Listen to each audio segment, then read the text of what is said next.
I hate you boss part 6 రచయిత తనూజ గారు. ఏమండి ఏమండి అంటుంది శశి. హా అంటూ ఆలోచన నుంచి బయటకు వస్తాడు మురుగన్. అప్పుడే మురుగన్ ఫోన్ రింగ్ అవుతుంది. కాల్ లిఫ్ట్ చేసి మాట్లాడు, స్పీకర్లో పెట్టు అంటాడు మురుగన్. లిఫ్ట్ చేసి హలో శ్రీ అంటుంది శశి. హలో అండి, హాస్పిటల్కి వచ్చాం. ఏ ఫ్లోర్కి రావాలి? సెకండ్ ఫ్లోర్లో ఐసీయూకి రా, నేను బయటే ఉన్నాను. ఓకే అండి, నువ్వు వెళ్ళు అంటూ ఆక్సిజన్ మాస్క్ పెట్టుకుని పడుకుంటాడు మురుగన్. శశి బయటకు వస్తుంది. శ్రీ వస్తూ ఉంటాడు. శ్రీ అని పిలుస్తుంది. వస్తున్నా ఆంటీ. ఎలా ఉన్నారు ఆంటీ అంకుల్ అని అడిగాడు శ్రీ. ఐసీయూలో ఉన్నారు శ్రీ, బయట నుంచే చూడాలి అనింది శశి. శ్రీ బయట నుంచే చూస్తూ ఏం కాదు అంకుల్ మీకు అని బాధపడుతూ ఉంటాడు. ఎలా ఆంటీ అంటుండగా శ్రీ ఫోన్ రింగ్ అవుతుంది. అభయ్ కాల్ చేస్తాడు. లిఫ్ట్ చేసి హాస్పిటల్కి వచ్చేసారా అని అడిగాడు. ఎక్కడికి రావాలి? Second floor ICU. Okay. Abhiram, Abhay, Himaja వస్తారు. సేమ్ వాళ్ళకి అలాగే చెప్తుంది శశి. బయట నుంచి చూస్తూ బాధపడుతూ ఉంటారు. మురుగన్కి ఏమీ కాదు చెల్లెమ్మ, నువ్వు భయపడకు, ధైర్యంగా ఉండు, మేమంతా మీకు తోడుగా ఉన్నాం అంటాడు అభిరామ్. థ్యాంక్ యూ అన్నయ్య. లోపలికి వెళ్ళి చూడకూడదా? లేదన్నయ్య, ఇన్ఫెక్షన్ అవుతుందని వెళ్ళొద్దని చెప్పారు. విజిటింగ్ హవర్స్లో పంపిస్తారు, అది కూడా ఒక్కరినే. సరేమా, మేము వెళ్ళి డాక్టర్తో మాట్లాడి వస్తాం. మురుగన్ ఆల్రెడీ డాక్టర్కి చెప్పి ఉంటాడు కాబట్టి సమస్య లేదు. అలాగే అన్నయ్య అంటుంది శశి. అభిరామ్, అభయ్, శ్రీ వెళ్తారు. డాక్టర్ని కలుస్తారు. మైల్డ్ హార్ట్ అటాక్, కంగారు పడాల్సిన అవసరం లేదు. ఒకరోజు అబ్జర్వేషన్లో పెట్టి రేపు ఎల్లుండికి డిశ్చార్జ్ చేస్తాం. కానీ ఒక 2 వారాలు ఎక్కడా కదలకుండా ఇంట్లో రెస్ట్ తీసుకోవాలి. అది మాత్రమే ఇప్పుడు చేయాల్సిన పని అని చెప్తారు. సరే డాక్టర్, థ్యాంక్ యూ అని చెప్పి బయటకు వస్తారు. అప్పుడే కీర్తి వస్తూ ఉంటుంది. కీర్తి అని పిలుస్తాడు శ్రీ. కీర్తికి ఎవరు చెప్పారు అని అడిగాడు అభయ్. నేనే అంటాడు శ్రీ. ఎందుకు కంగారు పెడతావు? భలే ఉంది నీకు తెలుసా కీర్తి. మురుగన్ అంకుల్ కొద్ది రోజుల సమయంలోనే బాగా క్లోజ్ అయ్యారు. ఇంకా చెప్పకపోతే ఎలా? మురుగన్ అంతే, చాలా మంచివాడు. కీర్తితో క్లోజ్ అయ్యాడు అంటేనే తన ప్రవర్తన నచ్చిందని అర్థం అంటూ ఉండగా అభిరామ్. హాయ్ అంకుల్ అంటుంది కీర్తి. హాయ్ మా, ఎలా ఉన్నారు sir? Murugan uncle Shri explain చేస్తాడు. అన్నీ విన్నాక సారీ, మిమ్మల్ని అందరినీ ఇలా మోసం చేస్తున్నందుకు అని మనసులో అనుకుంటుంది. అబ్బాయిని చూస్తూ అంతా మీ వల్లే, మీకోసమే, మీ ప్రేమ ఎలాంటిదో తెలుసుకోవటానికి ఇంకా నా వేరే దారి లేదు, వెళ్ళి చూద్దామంటాడు శ్రీ. హామ్ అంటూ కీర్తి కూడా వాళ్ళతో పెట్టి వెళ్ళి మురుగన్ని బయట నుంచే చూస్తూ ఐఎమ్ రియల్లీ సారీ అంకుల్ అని మనసులో అనుకుంటూ ఉండగా తనకు తెలియకుండానే కన్నీళ్ళు బయటకు వస్తాయి. అది శశి, అభయ్ అండ్ మిగిలిన వాళ్ళు కూడా గమనిస్తారు. కీర్తి అండ్ భుజం మీద చేయి వేస్తుంది హిమజ. అన్నయ్యకేం కాదు, నువ్వు బాధపడకు, అది నాకు తెలుసు, కానీ మనసులో ఏదో తెలియని బాధ. నా కోసం అంకుల్ ఆరోగ్యం బాగాలేదు అని అబద్ధం చెప్పింది. ఇలా అందరినీ మోసం చేస్తున్నాను, గిల్టీ ఫీలింగ్ అని మనసులో అనుకుంటూ పైకి హామ్ అంటుంది. ఆంటీ అలాంటి అవసరం వచ్చినా మాకు కాల్ చేయండి అంటూ కొంత డబ్బులు ఇస్తాడు అభయ్. అయ్యో ఇదేం వద్దు అభయ్, పర్వాలేదు ఆంటీ పెట్టుకోండి, ఏ సమయం ఏం అవసరం వస్తుందో చెప్పలేం ప్లీజ్ అంటూ బలవంతంగా చేతిలో పెడతాడు అభయ్. డాడీ మీరు ఉంటారా లేదా వస్తారా? మేము కార్ బుక్ చేసుకుని ఇంటికి వెళ్తాం, మీరు ఆఫీస్కి వెళ్ళండి అంటాడు అభిరామ్. శ్రీ బైక్లో వచ్చుంటాడు. సో శ్రీ కూడా బయలుదేరుతాడు. అభయ్ కళ్ళు మనసు మొత్తం కీర్తి మీదనే ఉంది. తన ప్రేమ గురించి చెప్పగా తన కళ్ళలోకి చూడలేకపోతున్నాడు అభయ్. కొంచెం దగ్గరగా వెళ్ళి కీర్తి, నేను ఇంట్లో డ్రాప్ చేశానా? వద్దు సార్, నేను కొంచెంసేపు ఉండి వెళ్తాను. Okay take care. Shri Abhay వెళ్ళిపోతారు. కొంచెంసేపు తర్వాత అభిరామ్, హిమజ వాళ్ళు కూడా వెళ్ళిపోతారు. వాళ్ళు వెళ్ళిపోయాక సారీ అండి, ఇలా చేయటం మీ మనసుకు చాలా బాధ వేస్తుంది. నేను నా గురించి మాత్రమే ఆలోచించాను, కానీ ఇలా అంకుల్ని చూశాక ఒక పెద్ద తప్పు చేశాను అనిపించింది. I'm really sorry. నాకు అర్థమైంది కీర్తి, ఎప్పుడైతే నువ్వు అది అబద్ధం అని తెలిసినా కూడా నీ కళ్ళలో కన్నీళ్ళు వచ్చాయో అప్పుడే నీ మనసు అర్థం చేసుకున్నాను. చిన్న నవ్వుతో నువ్వు ఇది ఏది మనసులో పెట్టుకుని బాధపడకు. ఈ ఒక్కరోజే, రేపు ఈ సమయానికి ఇంటికి వెళ్ళిపోమంటారు. అండ్ కనీసం నీ ద్వారైనా ఆయన కొంచెం రెస్ట్ తీసుకునే అవకాశం వచ్చినందుకు మేమే నీకు థ్యాంక్స్ చెప్పాలి అంటుంది శశి నవ్వుతూ. కీర్తి కూడా చిన్న నవ్వుతూ అంకుల్తో మాట్లాడదామంటే పద. కళ్ళు తెరిచి చూస్తాడు మురుగన్. అందరూ వెళ్ళిపోయారు, మీరు మామూలుగా ఉండొచ్చు అంటుంది శశి. కీర్తి నువ్వు వచ్చావా? అంకుల్ సారీ అంటుంది. ఇప్పటికీ 10 సార్లు చెప్పి ఉంటావు. వద్దన్నాను కదా అంటాడు మురుగన్. మిమ్మల్ని ఇలా చూసి ఏడ్చేసింది బయట అంటుంది శశి. అవునా అంటూ పిచ్చి పిల్ల అంటాడు ప్రేమగా. కానీ ఒక్కటే బాధ, అబ్రహం సార్ని ఇలా మోసం చేసినందుకు అంటాడు Murugan. It's okay, no problem. అయినా నేను చేసింది ఆయన కొడుకు కాబోయే కోడల కోసమే కదా అంటాడు మళ్ళీ మురుగన్ని. ఇక్కడితో నా యాక్టింగ్ పూర్తయింది, ఇక నీ యాక్టింగ్ మొదలు పెట్టుకో అంటాడు Murugan. Okay uncle, thank you మళ్ళీ అంటాడు. Okay okay, sorry sorry uncle అంటూ ఉండగా ముగ్గురు నవ్వేసుకుంటారు. కీర్తి ఇంటికి బయలుదేరుతుంది. ఇంటికి వచ్చిన అభిరామ్ హిమజల్ని మురుగన్ అన్నయ్యకు ఎలా ఉంది ఇప్పుడు, పర్వాలేదా అంటూ అడిగింది సత్య కంగారుగా. కంగారు పడాల్సిన అవసరం ఏం లేదు వదిన, రేపటికి డిశ్చార్జ్ చేస్తారంట అంటూ జరిగింది చెప్తుంది హిమజ. అమ్మయ్య, ఇప్పుడే కొంచెం ప్రశాంతంగా ఉంది మనసుకి అంటుంది సత్య. ఆఫీస్కి చేరుకున్న అభయశ్రీ వాళ్ళని కూడా అఖిల్ మురుగన్ గురించి కనుక్కుంటాడు. థ్యాంక్ ఎలాగో అంకుల్కి ఏమీ కాలేదు. అంకుల్కి వయసు అయిపోయింది, అందుకే రిటైర్మెంట్ ప్లాన్ చేసిందో. మధ్యలో ఏదో ఏదో జరిగిపోయింది. మేబీ అంకుల్ మనమే రెస్టించే బాస్ ఇలా అయ్యుండేది కాదేమో అన్నాడు అభయ్. అలా ఏం కాదులే అభి, అంకుల్కి కూడా వయసు అయ్యిందిగా, ఎలాంటి సమయంలో అయినా ఏమైనా జరగచ్చు అన్నాడు శ్రీ. అవును అభయ్, నువ్వు బ్లేమ్ చేసుకోకు. ఎందుకే మనకు పిఏ ఎలా అని కరెక్ట్ క్వశ్చన్ రైజ్ చేశాడు అభయ్. ఎలా అంటే అన్నాడు అభయ్. అదే పిఏ పనులు, అదే కూడా కొన్ని మేనేజ్మెంట్స్ అంటూ వాళ్ళకి తెలుస్తుంది. సో ఇప్పుడు మురుగన్ అంకుల్ రాలేరు, కీర్తి రాలేదు అన్నాడు శ్రీ. మనమే చేసుకోలేమా అన్నాడు అభయ్. లేదభయ్, దానికంటూ ఒక టాలెంట్ ఉంటుంది. ఇప్పుడు ఎలా అన్నాడు అఖిల్. ఎలా అంటే ఇంకో దారి లేదు, కీర్తిని రమ్మని చెప్పండి అంటాడు అభయ్. అదేంటభి, అంకుల్ వద్దన్నారు కదా. కరెక్టే, బట్ ఈ సమయంలో వేరే దారి లేదు కదా. ఐ థింక్ డాడీ కూడా ఏమీ అనరు, నేను మాట్లాడతానులే. శ్రీ, నువ్వు కీర్తికి కాల్ చేసి డైరెక్ట్గా అలాగే వచ్చేయమను. నువ్వే కాల్ చేయొచ్చుగా అన్నాడు శ్రీ. శ్రీ ఓకే ఓకే అంటూ పైకి లేచి తన ఛాంబర్కి వెళ్తాడు శ్రీ. శ్రీ వెనకాలే అఖిల్ కూడా వెళ్తాడు నవ్వుకుంటూ. వాళ్ళ ఇద్దరు వెళ్ళిపోయాక కీర్తి మళ్ళీ ఆఫీస్కి వస్తుంది అంటూ మనసులో సంతోషం పడుతూ ఉంటాడు అభయ్. ఆటోలో వస్తున్న కీర్తి ఏంటి ఇంకా కాల్ రాలేదు అని అనుకుంటూ ఉంటుంది. అప్పుడే శ్రీ నుంచి కాల్ వస్తుంది. వచ్చింది అంటూ కొంచెంసేపు తర్వాత కాల్ లిఫ్ట్ చేస్తుంది. హలో అంటుంది. హలో కీర్తి, ఎక్కడున్నావు? ఇంటికి వెళ్తున్నా సార్. ఆఫీస్కి ఈరోజు రాగలవా? వస్తాను సార్. ఏమైనా అర్జెంట్ వర్కా?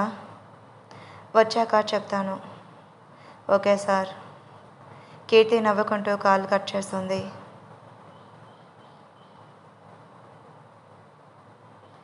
ఒకసారి ఐశ్వర్య వాళ్ళని చూద్దాము. ఐశ్వర్య అభయ్ మధ్యలో జరిగింది ఏమీ జేమ్స్కి చెప్పకుండా చూస్తుంది. ఆ రోజంతా వంశీ జ్ఞాపకాలు అంటూ గెస్ట్ హౌస్లోనే ఉంటుంది. ఐశ్వర్యకి తోడుగా జేమ్స్ కూడా అక్కడే ఉంటాడు. ఐశ్వర్యకి కాల్ వస్తుంది. స్క్రీన్ పైన చూస్తే మామ్ అని ఉంటుంది. లిఫ్ట్ చేసి, చెప్పు మామ్. ఏంటి చెప్పేది? నీకు జేమ్స్ అసలు పాప ఒకటి పుట్టింది. ఎలా ఉంది? ఉదయం వెళ్తారు ఆఫీస్లోకి అని చెప్పి కనీసం సాయంత్రం వచ్చినైనా దాని బాగోగులు చూసుకోకపోతే ఎలా అంటూ అరుస్తుంది. మామ్, ఏం జరిగిందో చెప్పు. ఎందుకు ఇప్పుడు ఎలా అరుస్తున్నావు? నీకు ఎలాగో అనిపిస్తుంది. పాపని హాస్పిటల్ అడ్మిట్ చేస్తున్నాను, జ్వరం 1 ఫీవర్ అంటూ ఏడుస్తుంది ఐశ్వర్య అమ్మ. వాట్ అంటూ పైకి లేచి ఏ హాస్పిటల్ అంటూ కంగారుగా అడుగుతుంది. పక్కన ఉన్న జేమ్స్ ఏమైంది అంటూ సైకిల్ చేస్తాడు. మదర్ హాస్పిటల్ లొకేషన్ పంపిస్తాను, కొంచెం తొందరగా రా. జేమ్స్కి కూడా చెప్పు అంటూ కాల్ కట్ చేస్తుంది. జేమ్స్ తొందరగా, కార్తీ ఏమయ్యింది? పాపని హాస్పిటల్లో అడ్మిట్ చేస్తున్నారు మామ్, ఫీవర్ 104 అంట. ఓ గాడ్, ఉదయం బాగానే ఉంది, సడన్గా ఏంటి అంటూ కార్లో కూర్చున్నారు ఇద్దరు. ఫాస్ట్గా వెళ్ళు అంటూ ఐశ్వర్యకి తెలియకుండానే కళ్ళల్లో నీళ్లు జారుతున్నాయి. జేమ్స్ చూస్తూ, పాపకి ఏం కాదు, టెన్షన్ పడకు. అర్ధగంటలో హాస్పిటల్కి చేరుకున్నారు. రిసెప్షన్లో కనుక్కొని ఎక్కడ ఉందో అక్కడికి వెళ్తారు. బయట ఐశ్వర్య అమ్మ కూర్చొని ఏడుస్తూ ఉంటుంది. మామ్ అంటూ పరుగున వెళ్ళి పాప ఎక్కడ అంటూ అడుగుతుంది. ట్రీట్మెంట్ చేస్తున్నారు. ఉదయం బాగానే ఉన్నింది కదా ఆంటీ అని అడిగాడు జేమ్స్. 5 గంటల వరకు కూడా బాగానే ఉంది జేమ్స్. ఆడుకుంటూ అమ్మ ఎక్కడా అని కూడా అడిగింది. వస్తుంది అని చెప్పి ఆడుకొని అలసిపోయింది కనుక నిద్రలోకి జారుకుంది. అలా అనుకొని ఏమరాను. 1 గంట సేపు తర్వాత పాలు పట్టిద్దామని లేపడానికి వెళ్తుంటే ఒళ్ళంతా బగ్గున కాలుతుంది. అంత ఏసీలో కూడా ఒళ్ళంతా కాలిపోతుంది. వెంటనే డ్రైవర్తో హాస్పిటల్కి వచ్చేసాను. చెక్ చేస్తే అంత జ్వరం. ట్రీట్మెంట్ చేస్తున్నారు. నాకేం చేయాలో దిక్కుతోచక ఐషుకి కాల్ చేశాను. ఇలా చెప్తున్నప్పుడే డాక్టర్ బయటకు వస్తారు. డాక్టర్ అంటూ ఉండగా, బేబీకి తల్లిదండ్రులు ఉన్నారా లేదా? డాక్టర్ అంటూ భయంగా చూస్తుంది. పాపకి ఏమయ్యిందో అని ఐశ్వర్య. ఏంటమ్మా, నేను అడిగిన దానికి మాత్రమే సమాధానం చెప్పండి. మేమే డాక్టర్ అమ్మా నాన్నలం. సిగ్గుపడండి అలా చెప్పుకోవటానికి. మీ దగ్గర పాపను పెంచేకి అనాథాశ్రమంలో పెంచడం మంచిది అంటూ కోపంగా అరుస్తూ ఉన్నాడు డాక్టర్. పక్కన ఉన్న కామాక్షి అంటే ఐశ్వర్య అమ్మ. ఇంతవరకు ఆవిడ పేరు పెట్టలేదు, అందుకే పెట్టేశాను. డాక్టర్ గారు పాపని ఇప్పుడు ఎలా ఉందో చెప్పండి, నా గుండె ఆగిపోతుంది లేకపోతే అంటూ ఆవిడ బాధగా విలపిస్తుంది. ఇంజెక్షన్ వల్ల కొంచెం టెంపరేచర్ తగ్గించా, కొన్ని బ్లడ్ టెస్ట్కి పంపించాం. అవి వచ్చాక ఇన్ఫెక్షనా లేదా నార్మల్ జ్వరం అని తెలుస్తుంది. ఈరోజు మాత్రం ఇక్కడే అబ్జర్వేషన్లో ఉంచండి, కండిషన్ చూసి రేపు చెప్తాం. ఇంకా మీరు కాస్త బయట పనులు కాకుండా పిల్ల పనులు కూడా చూసుకోండి, కాస్త ప్రేమ కూడా పంచండి. మీరే కనుక ఈ సమయంలో పాప ఒక్కనే ఉంటే ఇంత దూరం వచ్చి ఉండదు కదా. బిడ్డకి తల్లి ప్రేమ చాలా ముఖ్యం, అది గుర్తుపెట్టుకోండి అంటూ ఐశ్వర్యాని కొంచెం గట్టిగానే అరుస్తాడు డాక్టర్. పాపని చూడవచ్చా అంటుంది ఐశ్వర్య బాధగా. డిశ్చార్జ్ చేయకుండా చూసి వచ్చేయండి అంటూ వెళ్ళిపోతాడు డాక్టర్. ముగ్గురు వెళ్ళి పాపను చూస్తారు. ఐశ్వర్య చాలా గిల్టీగా ఫీల్ అవుతూ పాపను అలా బెడ్ మీద సెలైన్స్తో చూసి I'm so sorry my baby పట్టుకుంటుంది. పాప చేయి మెల్లిగా కదిలిస్తుంది తల్లి స్పర్శకు. ఐశ్వర్య కదలికలను గమనించి ఏడుస్తూ బయటకు వచ్చి కుర్చీలో కూర్చుంటుంది. ఒక పక్కన జేమ్స్, ఇంకో పక్కన కామాక్షి కూర్చుంటారు. ఐశ్వర్య భుజం మీద చెయ్యి వేసి పాపకేం కాదు, డోంట్ వరీ అంటూ ఓదార్చడానికి ప్రయత్నం చేస్తాడు. చూడేషు, పాపకి నీ మీద దిగులుతో ఇంత జ్వరం వచ్చింది. అంత ఖచ్చితంగా ఎందుకు చెప్తున్నానంటే నిన్ను అడిగి నిద్రపోయిందని చిన్ని మనసు, నువ్వు రాలేదని దిగులుతో ఇలా మంచాన పడింది. కాస్త జ్వరం తగ్గి మామూలుగా అయ్యేంతవరకు ఎక్కడికి కదలకుండా పాప దగ్గర ఉండి జాగ్రత్తగా చూసుకో ప్లీజ్ అంటుంది. మామ్ ప్లీజ్, నువ్వు అంతగా చెప్పాలా? నువ్వు తోడుగా ఉంటావని నేను పాపని వదిలి పనులు చూసుకుంటున్నాను కదా. ఇలా అవుతుంది అంటే నేను ఎందుకు పాపని వదిలి వెళ్తాను? వీళ్ళు ఇలాగ ఏదో ఒకటి మాట్లాడుకుంటూ ఉంటారని. ఆంటీ మీరు ఇంటికి వెళ్ళి రెస్ట్ తీసుకోండి, నేను ఐషు పాపతో ఉంటాం అంటాడు జేమ్స్. ఇలాంటి పరిస్థితుల్లో అంటూ ఉండగా, మా నువ్వు అలసిపోయావు చూడు, మొహం అంతా ఎలా ఉందో, ప్లీజ్ నువ్వు వెళ్ళి రెస్ట్ తీసుకో అని మెడిసిన్స్ తీసుకొని ప్రశాంతంగా నిద్రపో, మేము ఉన్నాం ఇక్కడ అంటుంది ఐషు. సరే జాగ్రత్త. ఎలా ఉందని డాక్టర్ ఏమన్నా చెప్పినా పాప లేచినా నాకు చెప్పండి అంటూ కదులుతుంది కామాక్షి. డాక్టర్ గదులు. హలో అబ్బాయి, నువ్వు చెప్పినట్లు బాగా అరిచాను. నాకు తెలిసి ఇంకా వాళ్ళ పాపతో ఎక్కువగా టైం స్పెండ్ చేస్తారు చాలామంది. కృష్ణ మళ్ళీ కలిసినప్పుడు కూడా ఇంకో డోస్ ఇవ్వు, అప్పుడే పాపని బాగా చూసుకుంటారు. Yeah definitely, okay thank you bye అని అబ్బాయి కాల్ కట్ చేస్తాడు. అబ్బాయికి డాక్టర్కి కనెక్షన్ ఏంటని ఆలోచిస్తున్నారా? ఐశ్వర్యని తన కుటుంబం చుట్టూ మనుషులను పెట్టించాడు. అబ్బాయి అప్పుడే పాపని హాస్పిటల్ అడ్మిట్ చేసిన సంగతి తెలిసి పాపను చూసుకున్న డాక్టర్ గురించి కనుక్కుంటే అబ్బాయికి తెలిసిన డాక్టర్. సో డాక్టర్కి కాల్ చేసి పేరెంట్స్ పాపను సరిగ్గా పట్టించుకోరు, మీకు బుద్ధి చెప్పమని నాకు తెలిసిన వాళ్ళే కానీ హాస్పిటల్ వచ్చి మీట్ అవ్వలేను, అందుకే కాల్ చేస్తున్నా అంటూ వాళ్ళ మధ్యలో ఉండేది చెప్పకుండా డాక్టర్ కృష్ణని డైవర్ట్ చేయడం వల్ల ఐశ్వర్యకి అంత డోస్ ఇచ్చాడు డాక్టర్. ఇలా చేయటం వెనకాల అభయ్ ఆలోచన కొన్ని రోజులు అయినా కీర్తి జోలికి ఐశ్వర్య రాకుండా ఉండటానికి అవకాశం ఉంటుంది అని. మరి చూద్దాం. ప్రస్తుతం కీర్తి ఇంటికి వెళ్లకుండా ఆఫీస్కి చేరుకుంటుంది. కీర్తి రావడాన్ని అభయ్ సీసీ ఫుటేజ్లో చూస్తూ ఉన్నాడు. కీర్తి నేరుగా శ్రీ వాళ్ళ గదికి వెళ్తుంది. అభయ్ కొంచెం డిసప్పాయింట్ అవుతాడు. ఈ కీర్తి ఎందుకు నాకు ఇంత దూరంగా ఉంటుంది?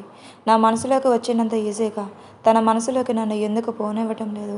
ఎలా మార్చుకోవాలా ఏంటో అని ఆలోచిస్తూ ఉంటాడు అబ్బాయి. హాయ్ కీర్తి. హాయ్ సార్, ఏంటి ఆఫీస్కి రమ్మని చెప్పారు? అది మురుగన్ అంకుల్కి ఇలా అయ్యింది కదా, సో ఆ తర్వాత ఆ పనులు చూసుకోవాల్సిన మనిషి నువ్వేగా, అందుకే అబ్బాయి పిలిచాడు. కరెక్టే, కానీ అబ్రహం అంకుల్ అంటూ ఉండగా కీర్తి మావయ్యతో అబ్బాయి మాట్లాడతాడంట. కీర్తి నువ్వు దాని గురించి ఆలోచించుకు అంటాడు అఖిల్.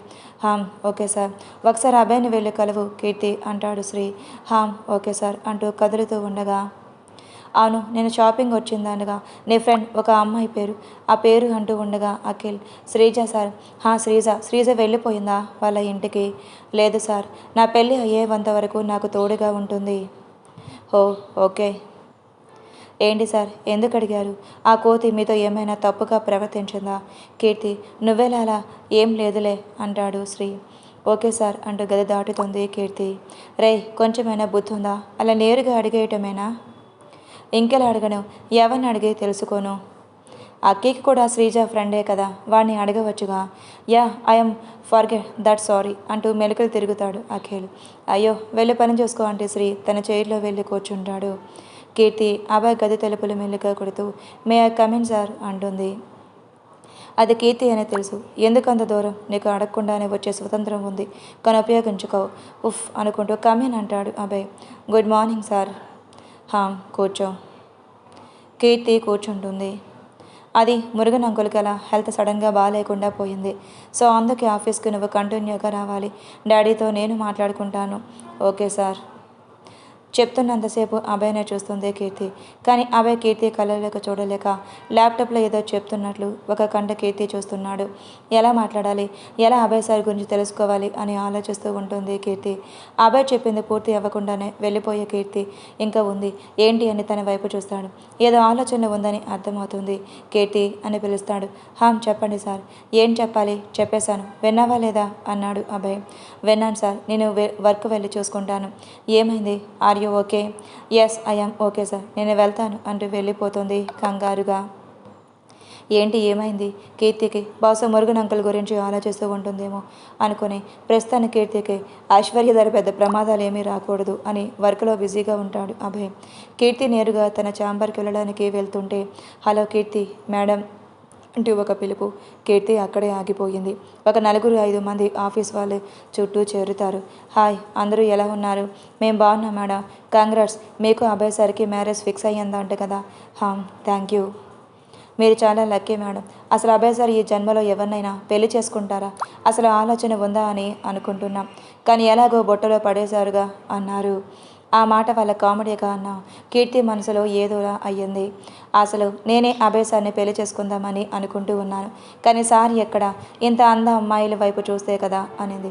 అందులో ఒక అమ్మాయి, బండెడు మేకప్ వేస్తే ఇంత అందంగానే కనిపిస్తావమ్మా.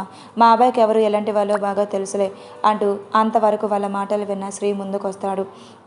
అది ఏదో కామెడీ చేశాం సార్ అంటుంది అమ్మాయి. కానీ మీ సీరియస్ కానీ అన్న వెళ్ళి వర్క్ చూసుకోండి. అంత ఖాళీగా ఉంటే చెప్పండి, బోల్డ్ పని ఉంది. మీ నెత్తిన పెడతాను అంటాడు. అబే అదేం వద్దు సార్, మాకు చాలా పనులు ఉన్నాయి. అది కీర్తి మేడంకి కంగ్రాట్స్ చెప్దామని వచ్చాం అంతే. చెప్పడం పూర్తి అయ్యిందా? అయ్యింది సార్. సంతోషం, ఇంకా వెళ్ళండి. అందరూ వాళ్ళ డెస్కస్కి వెళ్ళిపోతారు. కీర్తి వాళ్ళ మాటలు పట్టించుకోకు. పర్వాలేదు సార్, ఎవరైనా అలాగే అనుకుంటారు. వీళ్ళ మొహం మీదనే చెప్పారు, మిగిలిన వాళ్ళు చెప్పలేరు. ఆ మాటల్ని ఎవరూ ఆపలేరు. నేను ఫీల్ అవ్వటం లేదు సార్. అభయ్ అని అంటుండగా కలిశాను సార్. ఓకే, నాకు కొంచెం పని ఉంది అంటూ ముందుగా వెళ్తున్న శ్రీ సార్ మీతో కొంచెం మాట్లాడాలి. If you don't mind please. ఖచ్చితంగా కీర్తి. ఇద్దరు కలిసి కీర్తి ఛాంబర్కి వెళ్తారు. అడుగు కీర్తి. శ్రీ సార్, నేను అడగబోయే దాని గురించి మీరు తప్పుగా అనుకోకండి. అలాగే ఎవరికి చెప్పాల్సిన అవసరం కూడా లేదు. అలాగే కీర్తి. అభయ్ సార్ ఇంతకుముందు ఎవరైనా ప్రేమించారా? అభయ్ గురించి ఎంక్వైరీ చేస్తుంది కీర్తి అంటే ఒక అడుగు ముందుకు వచ్చింది అని మనసులో అనుకుంటూ అవును కీర్తి, ప్రేమించాడు. కీర్తి ఆ సమాధానం ఎదురు చూడలేదు. ఒక్కసారిగా షాక్ అయ్యింది. ప్రేమించారా? ఎవరు అమ్మాయి? ఎందుకు ఆ అమ్మాయిని పెళ్లి చేసుకోలేదు? అసలు ఎక్కడ ఉంది ఆ అమ్మాయి అంటూ ప్రశ్నల మీద ప్రశ్నలు వేసింది కీర్తి ఒక్కొక్క ప్రశ్న అంటూ చిన్నగా నవ్వాడు శ్రీ. సారీ సార్, ఏదో అలా అడిగేశాను. తప్పలేదు కీర్తి అంటూ సీరియస్ ఫేస్లోకి వచ్చాడు శ్రీ. ఆ అమ్మాయి అంటూ క్వశ్చన్ మార్క్ ఫేస్ పెట్టుకుంది. హిమజ ఆంటీ కూతురు. అమ్ము అసలు పేరు అఖిలాష.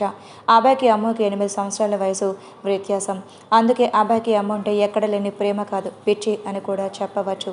హిమజ ఆంటీ వాళ్ళు అమెరికాలో సెటిల్ అయ్యారు కాబట్టి సంవత్సరానికి 2 సార్లు వస్తారు అబ్బాయి వాళ్ళ ఇంటికి.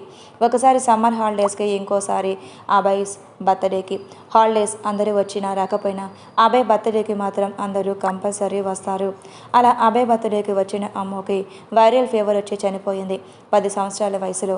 అప్పటి నుంచి అమ్ము జ్ఞాపకాలతోనే బ్రతుకుతూ ఉన్నాడు అబ్బాయి. కానీ అనుకోకుండా నువ్వు అబ్బాయి జీవితంలోకి అచ్చు అమ్ము పోలికలతో వచ్చావు. అమ్ము చనిపోయిందని విన్న అమ్ము మనసు భారం అయిపోయింది. అమ్ము పోలికలతో తను ఉందని తెలిసి ఆశ్చర్యపోతుంది.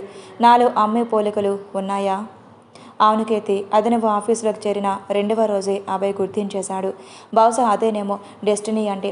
అభయ్ ఎవరిని పెళ్లి చేసుకునే ఆలోచన లేదు, అందుకే ఈ ఆఫీస్కి నిన్ను పంపించాడు ఆ బ్రహ్మదేవుడు అంటూ ఉండగా నాకేం అర్థం కావడం లేదు సార్ అంటూ అక్కడే ఉన్న కుర్చీలో కూర్చుంటుంది కీర్తి కన్ఫ్యూజన్ మైండ్లో. నువ్వు ఎక్కువగా ఆలోచించు కీర్తి. ఇందులో అంత అర్థం కాకపోవటానికి, కన్ఫ్యూజన్ అవ్వటానికి, కంగారు పడటానికి కానీ ఏమీ లేదు. మనిషిని పోలిన మనుషులు 7 మంది ఈ లోకంలో ఉంటారు అని మనం వింటూనే ఉంటాం. అదేలా అనుకో. కానీ నువ్వు అచ్చు అమ్మోని అయితే కాదు. అమ్మ పోలికలు నీలో కనిపిస్తున్నాయి. మేబీ ఒకవేళ అమ్మ ఉండి ఉంటే నీలాగే ఉండేదేమో. అది కూడా ఖచ్చితంగా చెప్పలేం.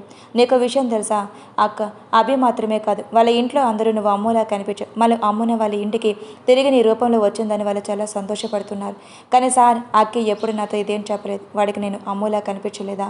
మేబీ అమ్ము చనిపోయే సమయానికి అక్కి చాలా చిన్నవాడు, అందుకే గుర్తు ఉండి ఉండడు. యూనో ఇంట్లో అనుకుంటున్నారు అని వాడికి ఈ మధ్యనే తెలిసింది. అయితే అభయ్ సార్ నన్ను అమ్ములా ఉన్నాక కనుక ప్రేమిస్తున్నారు అంతేగా అంటూ చిన్న నవ్వుతో. అలా అని కన్ఫర్మ్గా చెప్పలేం. మేబీ అది ఒక ఛాన్స్ నువ్వు నచ్చడానికి. కీర్తి కూడా చిన్న నవ్వుతో. అది కూడా ఒక ఛాన్స్ కాదు సార్, అదే ఖచ్చితంగా ఉండే రీజన్. సరే అలాగే అనుకుందాం. కానీ కీర్తిని కూడా అభి లవ్ చేస్తున్నాడు. నో, అలా ఎలా కీర్తిని లవ్ చేస్తుంటారు?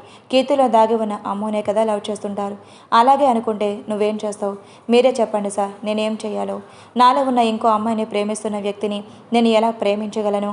నువ్వు నన్నుగా ఎవరైనా ప్రేమిస్తేనే నేను పట్టించుకోలేదు. కానీ విధి ఆడేంత ఆటల్నే చెప్పాలి సార్. ఇదంతా చూస్తుంటే మేబీ కీర్తి నేను వాడి గురించి ఇదంతా చెప్పాను అని వాడికి చెప్పకు ప్లీజ్. అయ్యో కంగారు పడకండి సార్, ఖచ్చితంగా నేను చెప్పను. Thank you. ఇదే మనసులో పెట్టుకొని అభి ప్రేమను గుర్తించకుండా ఉండకు ప్లీజ్. కీర్తి ఆలోచిస్తూ ఉంటుంది. శ్రీ వెళ్ళిపోతూ ఉంటాడు. శ్రీ సార్ అని పిలుస్తుంది కీర్తి. వెనక్కి తిరిగి కీర్తి ఇంకేం అడుగుతుందా అని చూస్తూ ఉంటాడు. అమ్మ ఫొటోస్ ఏమైనా ఉన్నాయా? నేను చూసే అవకాశం ఉందా? ఖచ్చితంగా ఉంది. కానీ అది అభి పర్సనల్ లాకర్లోనే ఉంటాయి. అది కూడా వాడ బెడ్రూమ్లో. కొంచెం కష్టమే. Okay sir. నువ్వు పెళ్లి చేసుకున్న తర్వాత చూడొచ్చులే. అప్పుడు ఎలాగో వాడు ఆ కేసుని నీ చేతికి ఇస్తాడు కదా. అండ్ పెళ్ళికి ఇంకో 10 రోజులు మాత్రమే ఉంది. ఈలోపు నీ అనుమానాలన్నీ వదిలించుకొని అభితో కొత్త జీవితానికి ఆహ్వానం పలుకు. ఆల్ ది బెస్ట్ అని చెప్పి వెళ్ళిపోతాడు శ్రీ. కొత్త జీవితమో లేదా అసహన జీవితమో ఎవరికి తెలుసు సార్.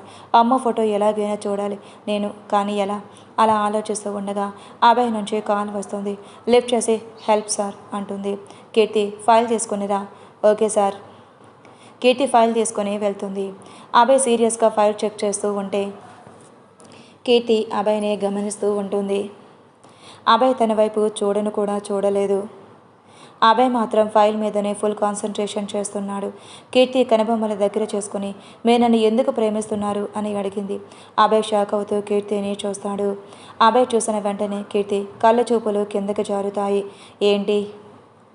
అది ఏం లేదు సార్ ఈసారి అంటుంది కీర్తి. ఆఫీస్ అయ్యాక మాట్లాడుకుందాం, వెయిట్ చేయి అంటాడు చిన్న నవ్వుతో. ఆ నవ్వు అభయ్కి కూడా తెలియదు. అదేం అవసరం లేదు సార్, నీకు లేకపోవచ్చు, నాకు ఉంది, మాట్లాడాలి. Okay sir. ఫైల్లో కొన్ని చేంజెస్ చేయాలి, అండర్లైన్ చేస్తున్నా, చూసుకొనిరా అంటూ ఫైల్ ఇస్తాడు. ఓకే సార్ అంటూ ఫైల్ తీసుకోవటానికి చెయ్యి ముందుకు పెడుతుంది. అభయ్ ఫైల్ని గట్టిగా పట్టుకుంటాడు.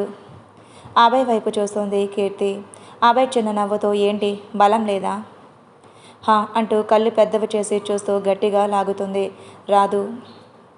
ఇంకా గట్టిగా లాగుతుంది. రాదు. మీరే అండర్లైన్ చేసిన కరెక్షన్స్ మీరే చూసుకోండి సార్ అంటూ కీర్తి ఫైల్ వదిలేస్తుంది. వదిలే, బలం లేదు అని మాత్రం ఒప్పుకోవా అన్నాడు. కీర్తి మౌనంగా ఉంటుంది. మౌనం అర్ధాంగీకారం అంటారు. అలా ఏం లేదు సార్, బలం అందరి దగ్గర చూపించాల్సిన అవసరం లేదు అంటుంది.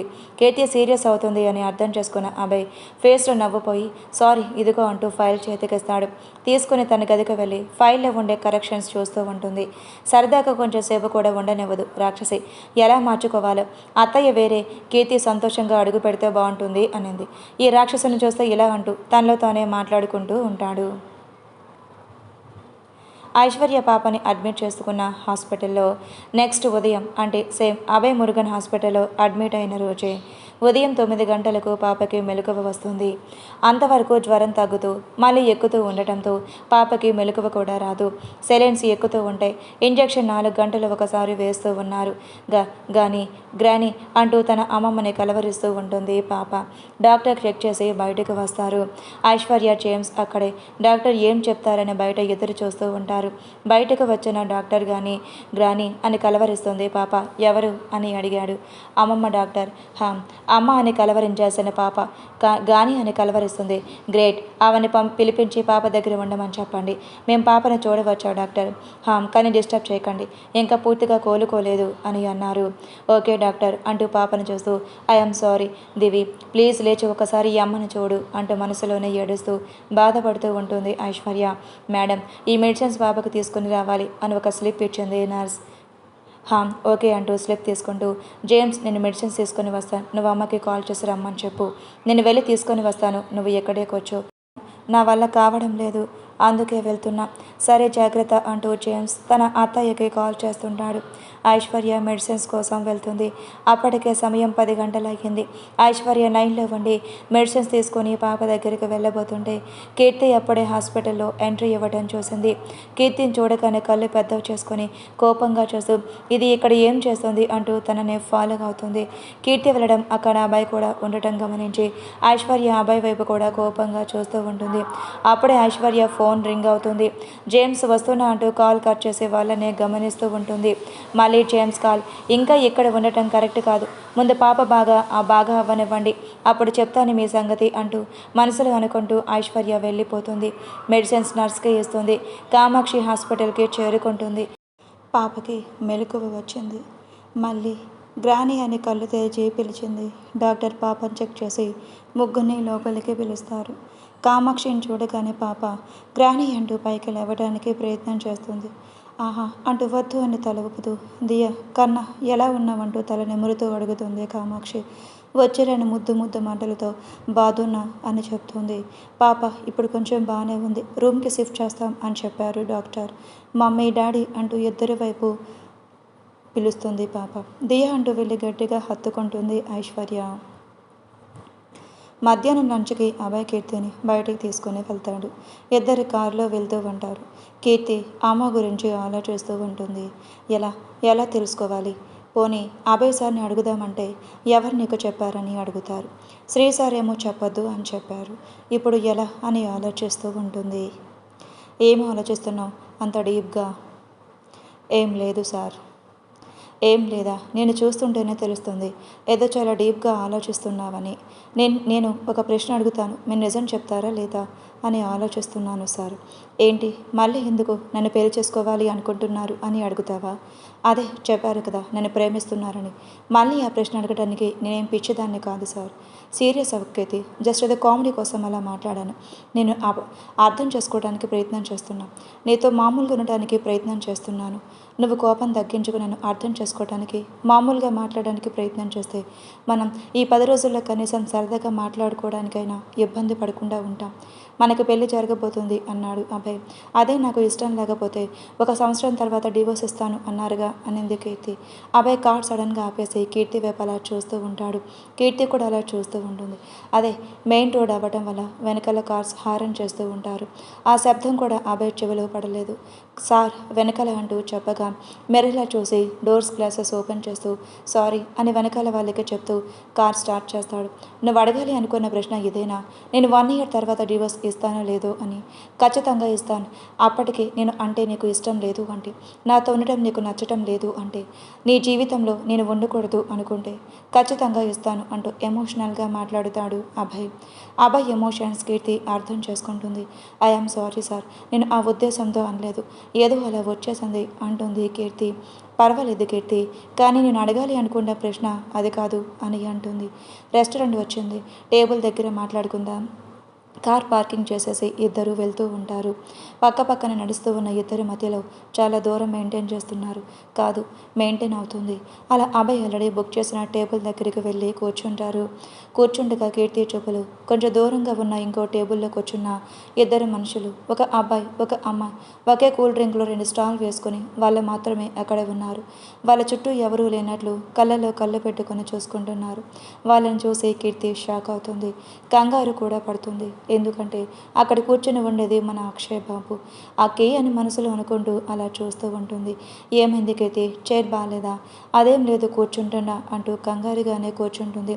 ఈ ఎదవేంటి ఎలా ప్రవర్తిస్తున్నాడు?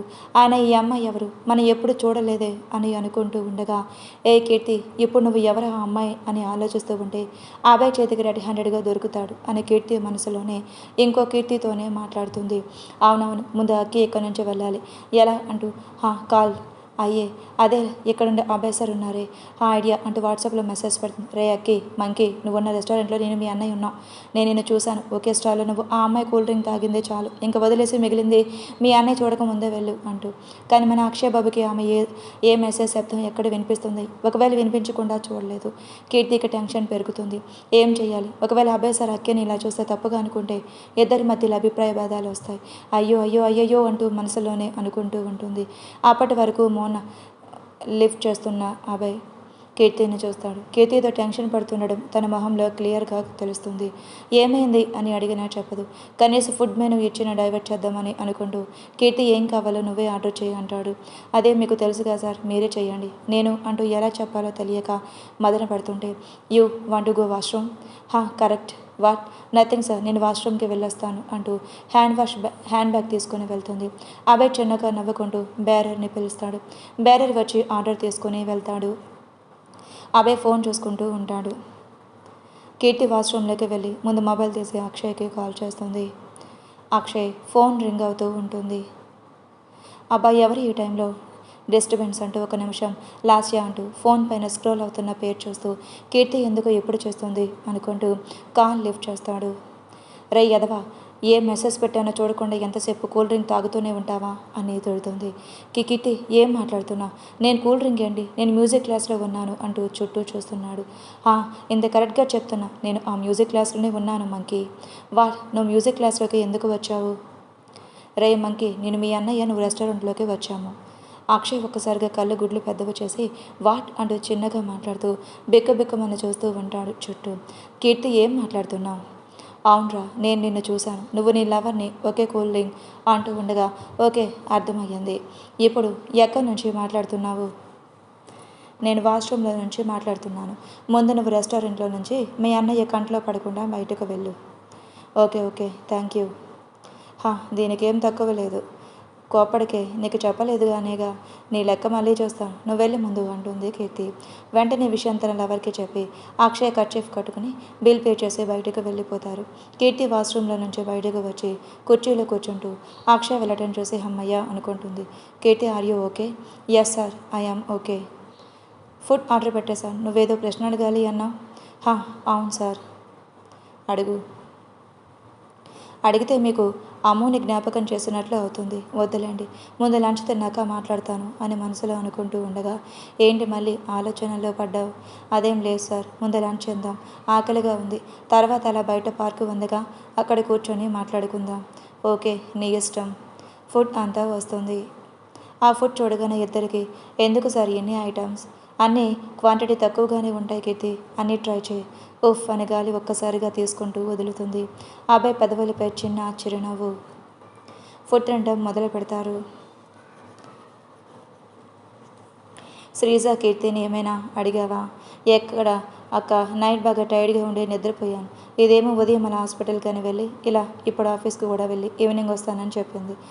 ఓకే, ఈరోజు నైట్ నువ్వు ఎలాగైనా అడిగి తెలుసుకోవాలి శ్రీజ. ట్రై చేస్తానక్క. శ్రీజ ఆలోచిస్తూ ఉంటుంది. అక్కే కంగారుగా బైక్ డ్రైవింగ్ చేస్తూ మ్యూజిక్ క్లాస్కి చేరుకుంటాడు.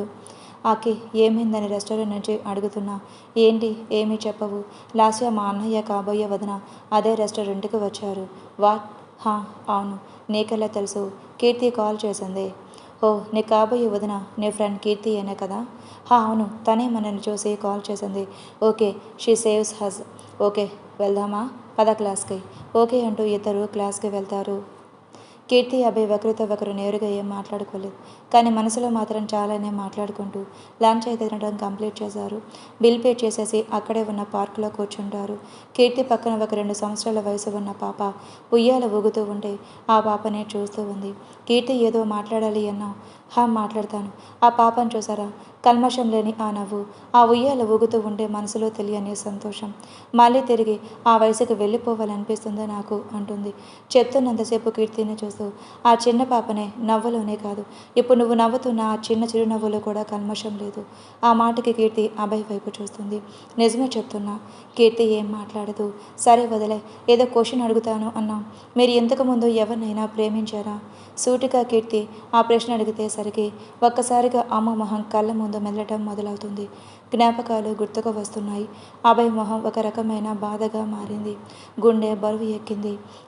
ఆ రోజుల్లో మెల్లిగా వెళ్ళబోతున్న అభయ్ని సార్ సార్ అనే పిలుపు మళ్ళీ ఈ రోజుల్లోకి తీసుకొని వచ్చింది. ఈ లోకంలోకి మళ్ళీ వచ్చేలా చేసింది. ఏమైంది సార్? ఎవరినైనా ప్రేమించారన్న కీర్తి నోటి నుంచి మళ్ళీ వినపడింది. కీర్తి ప్లీజ్ అంటూ కూర్చున్నవాడు కాస్త టక్ అని లేచి 2 అడుగులు ముందుకు వేశాడు. సారీ సార్, మీరు నిజంగానే ఎవరిని ప్రేమించి ఉండరని ఈ ప్రశ్న వేశాను. మీరు ఇలా రియాక్ట్ అయ్యారు అంటే మీ జీవితంలో ఇంతకే అని అంటూ ఉండగానే కీర్తి ప్లీజ్ ఇక్కడి నుంచి వెళ్దామా అని అడుగులు ముందుకు వేశాడు. మీరు ఇలాగే రియాక్ట్ అవుతారని నాకు తెలుసు సార్, అందుకే భోజనం చేసేటప్పుడే అడగలేదు. మీరు ఇంతగా అమ్మ గురించి ఫీల్ అవుతున్నారు అంటే ఎంత ప్రేమించి ఉంటారు. మేబీ అమ్మ బ్యాడ్ లక్ అనుకుంటా అలా చనిపోయి మీకు దూరం అవ్వటం అనుకుంటూ అభయ్ వెనకాలే మెల్లిగా నడుస్తూ కారులో కూర్చుంటుంది. అభయ్ చాలా డిస్టర్బ్గా కనిపిస్తాడు. సార్ సార్ కార్ ఫాస్ట్గా ముందుకు వెళ్తుంది. కీర్తికి పరిస్థితి కొంచెం అర్థమయ్యింది. అందుకే ఇంకేం మాట్లాడకుండా కామ్గా ఉంటుంది. అభయ్ కూడా ఏం మాట్లాడకుండా అర్ధగంటలో వెళ్ళాల్సిన కార్ 20 నిమిషాల్లో చేరుకుంటుంది ఆఫీస్కి. అంత ఫాస్ట్గా వచ్చేశాడు. కీర్తి దిగి లోపలికి వెళ్తుంటుంది. కార్ పార్కింగ్ కోసం వాచ్మ్యాన్కి కీస్ ఇచ్చేసి అభయ్ కూడా వెళ్తాడు. వాళ్ళ ఛాంబర్లకి వాళ్ళు వెళ్తూ ఉంటారు. శ్రీ, అఖిల్ అభయ్ గదిలోనే ఉంటారు. అభయ్ నేరుగా వచ్చి రూమ్లో కిటికీ నుంచి బయటకు చూస్తూ ఉంటారు. హా, ఏంటి బావగారు, లంచ్లు ట్రీట్లు మాకు లేవా? ఓన్లీ కాబోయే భార్యకేనా అంటూ కామెడీ చేస్తాడు అఖిల్. అంతేగా, మరి భార్య వస్తే మిగిలిన వాళ్ళందరూ పారా వాళ్ళే అవుతారు అంటాడు అఖిల్కి సపోర్టుగా శ్రీ.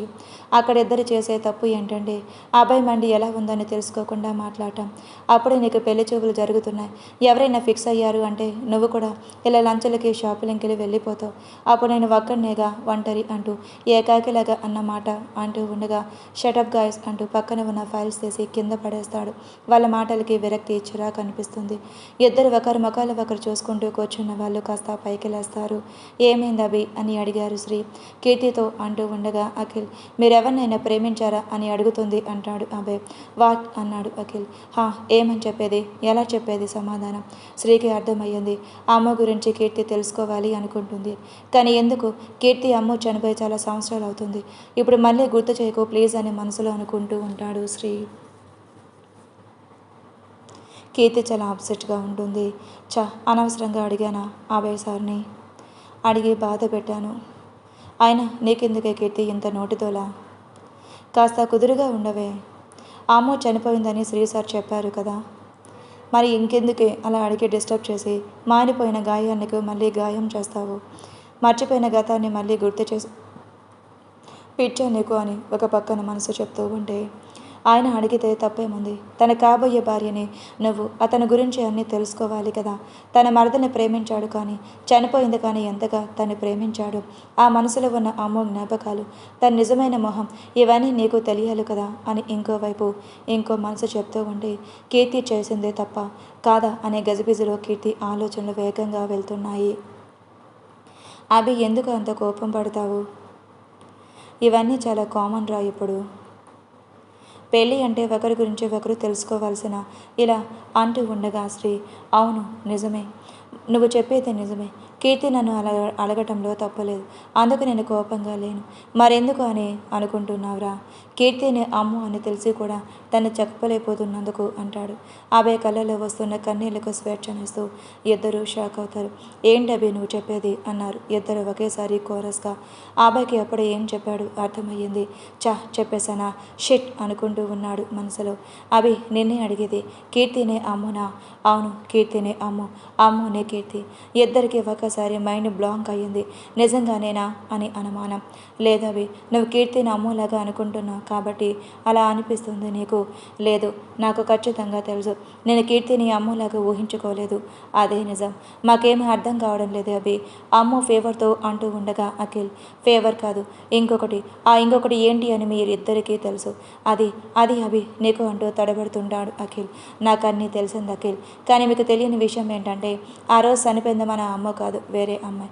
మనం అమ్మ అనుకున్నాం అంతే అన్నాడు అభయ్. నిజంగా నువ్వు చెప్తున్నది నిజమా అభి అంటూ కళ్ళ నిండా నీళ్లతో అడిగాడు అఖిల్. తన తోడబుట్టిన చెల్లి బ్రతికే ఉందని ఆ మనసు గెంతులేస్తుంది. ఎస్ అంటూ అభయ్ కూడా ఎమోషనల్ అయ్యాడు. అఖిల్ వెళ్ళి గట్టిగా హత్తుకుంటూ మన అమ్మ మన అఖిలాష నమ్మలేకపోతున్నాడు. శ్రీ కూడా వెళ్ళి హత్తుకుంటూ నిజమే, నేను నమ్మలేకపోతున్నాను అన్నాడు. ఇద్దరు దూరం జరుపుకుంటూ అవును, నీకెలా తెలుసు అని అడిగాడు శ్రీ. చెప్తాను, కానీ ఇప్పుడు ఇక్కడ కాదు, ఆఫీస్ అయిపోయి అందరూ వెళ్ళిపోయాక అన్నాడు అభయ్. అంతవరకు నేను ఎందుకు ఎదురు చూడలేను, నాకు ఇప్పుడే నిజం తెలియాలి అంటూ అఖిల్ వెళ్ళి ఆ డోర్ ఒకసారి ఓపెన్ చేసి బయట చూస్తాడు. అందరూ వాళ్ళ వర్క్లో ఉన్నారు. అసిస్టెంట్ మేనేజర్ పిలిచి మేము కొంచెం బిజీగా ఉన్నాం, ఒక గంట సేపు మమ్మల్ని ఎవరో డిస్టర్బ్ చేయకూడదు, ఎనీ ఎమర్జెన్సీ అయితే తప్ప. Okay okay sir. Akhil door lock చేసి చెప్పు అంటాడు. అఖిల్ క్యూరియాసిటీ అర్థం చేసుకున్న అభి ఓకే చెప్తాను కూర్చోండి అంటూ అభయ్ తన చైర్లో కూర్చుంటాడు. వీళ్ళు ఇద్దరు కూడా కూర్చుంటారు. లాస్ట్ టైం రెస్టారెంట్కి వెళ్ళినప్పుడు కీర్తికి పాయిజన్ అటాక్ అవ్వటం వల్ల హాస్పిటల్లో అడ్మిట్ చేశాం కదా. అవును, నా వల్ల ఇలా అయ్యింది అని చాలా గిల్టీగా ఫీల్ అయ్యాను. కీర్తి అమ్మగారు ఏడుస్తూ ఎందుకు నా కీర్తికి ఇలా ఒకదాని తర్వాత ఒకటి జరుగుతుంది అని ఏడుస్తుంటే అక్కడ నా వల్ల కాలేదు ఉండటానికి అక్కడి నుంచి బయటకు వచ్చేసాను. అప్పుడే కీర్తి నాన్నగారు ప్రసాద్ అంకుల్ నా వెనకాల వచ్చారు అంటూ అభయ్ ఫ్లాష్ బ్యాక్కి వెళ్తాడు. బాబు అభయ్ అభయ్ ఆ గొంతు వినిపించిన వైపు చూస్తే ప్రసాద్, అంకుల్ మీరా? ఏంటి అంకుల్ చెప్పండి, అక్కడ కూర్చొని మాట్లాడుకుందామా అంటూ ఒక ముగ్గురు కూర్చొనే బెంచులాగా ఉంటే చూపిస్తాడు. Okay uncle. ఇద్దరు వెళ్ళి కూర్చుంటారు. చెప్పండి అంకుల్. అభయ్, ఇది ఎలా జరిగిందో నాకు తెలియదు, కానీ నేను నిన్ను నమ్ముతున్నాను.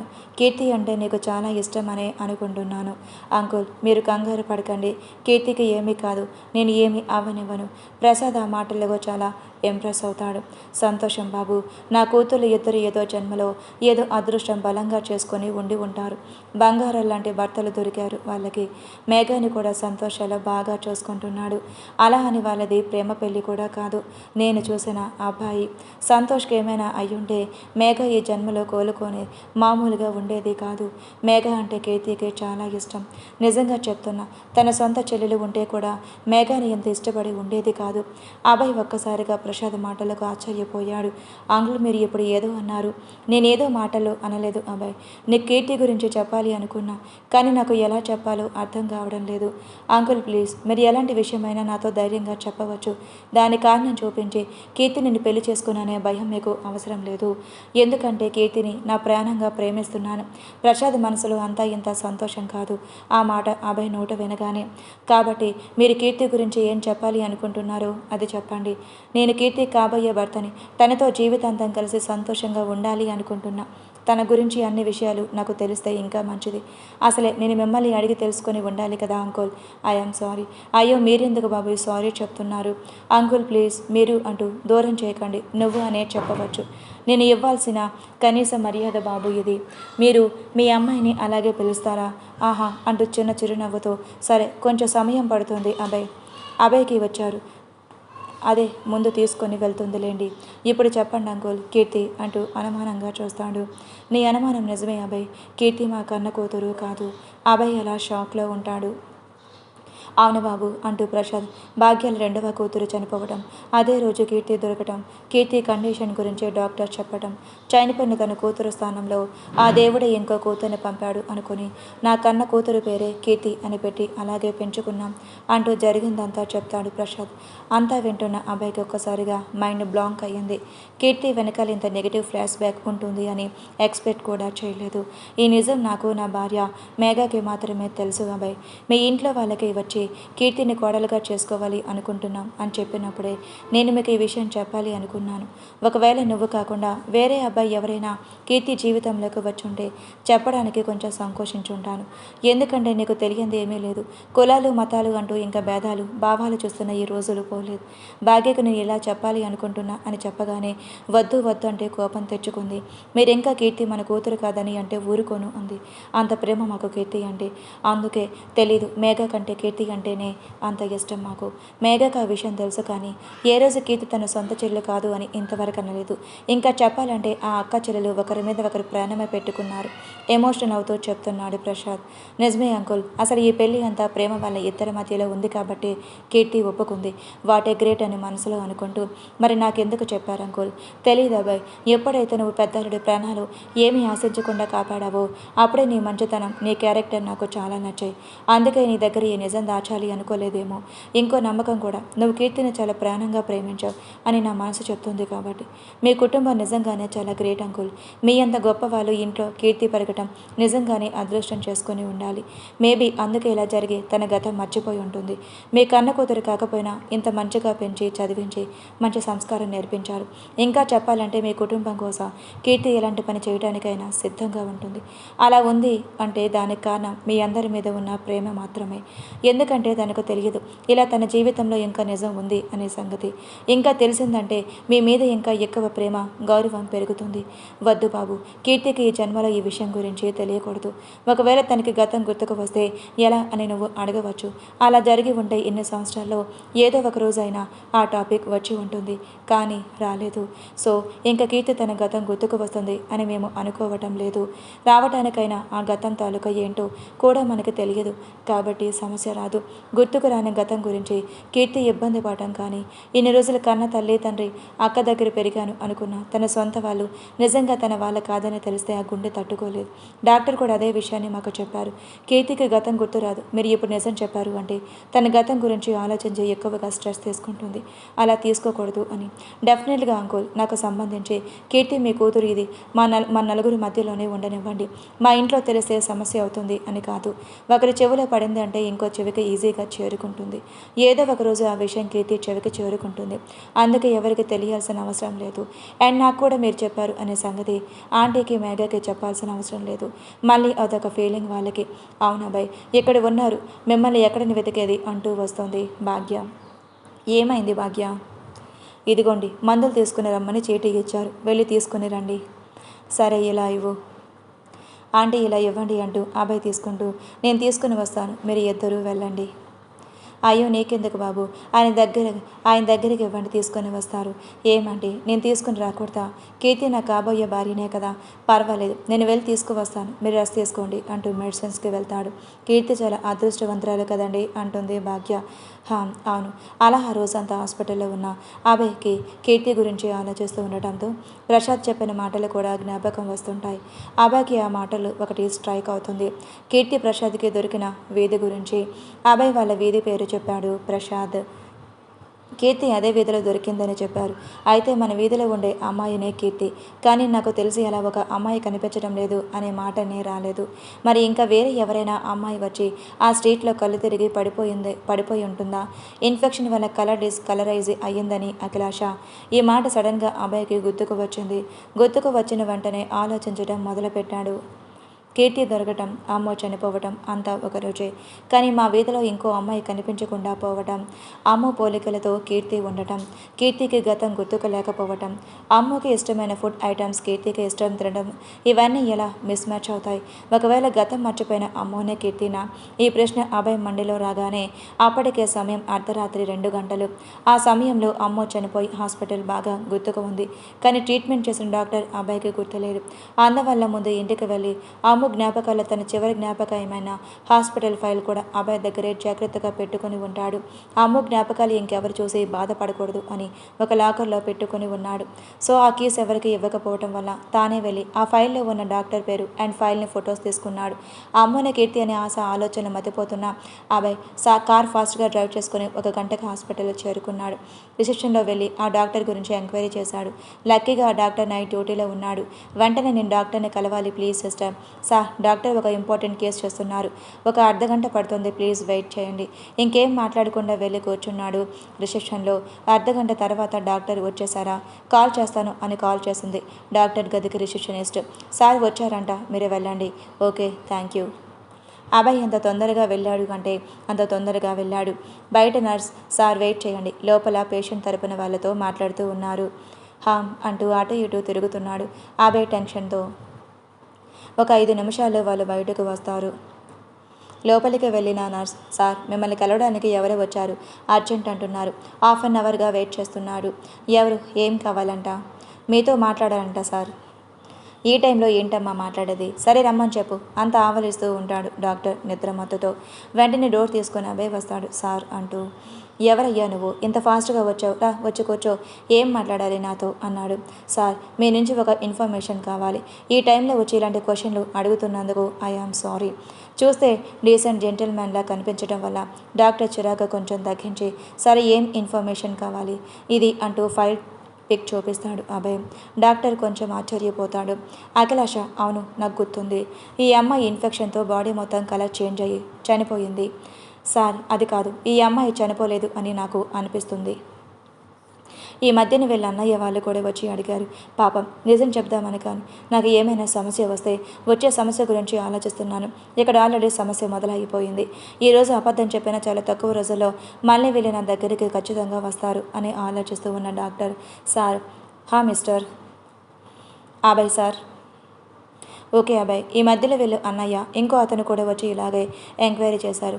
వాళ్ళు ఇలాగే అనుమానంగా ఉంది అంటూ, ఎవరో అమ్మాయిని చూసి వాళ్ళ చెల్లెలి పోలికలతో ఉంది అని. ఆ రోజు అది అబద్ధం, నిజంగానే అఖిలాష చనిపోయిందని చెప్పి పంపాను.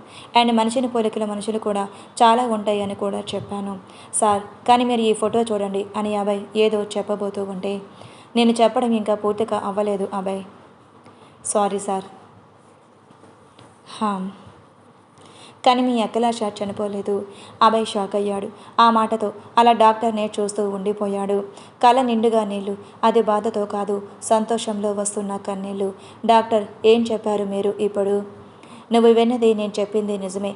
అసలేం జరిగింది అంటే, మీరు ఒక అమ్మాయిని తీసుకొని వచ్చారు. అదే అమ్మాయి అఖిలాష వయసు ఉండటం వల్ల మీకు కానీ మాకు కానీ అనుమానం రాలేదు. మహం గుర్తుపట్టలేని పరిస్థితిలో ఉంది. చనిపోవటం వల్ల అలా అఖిలాష అని చెప్పాను. కానీ నిజానికి జరిగింది ఏంటది, నేను ఒక గవర్నమెంట్ హాస్పిటల్లో కూడా డాక్టర్నే.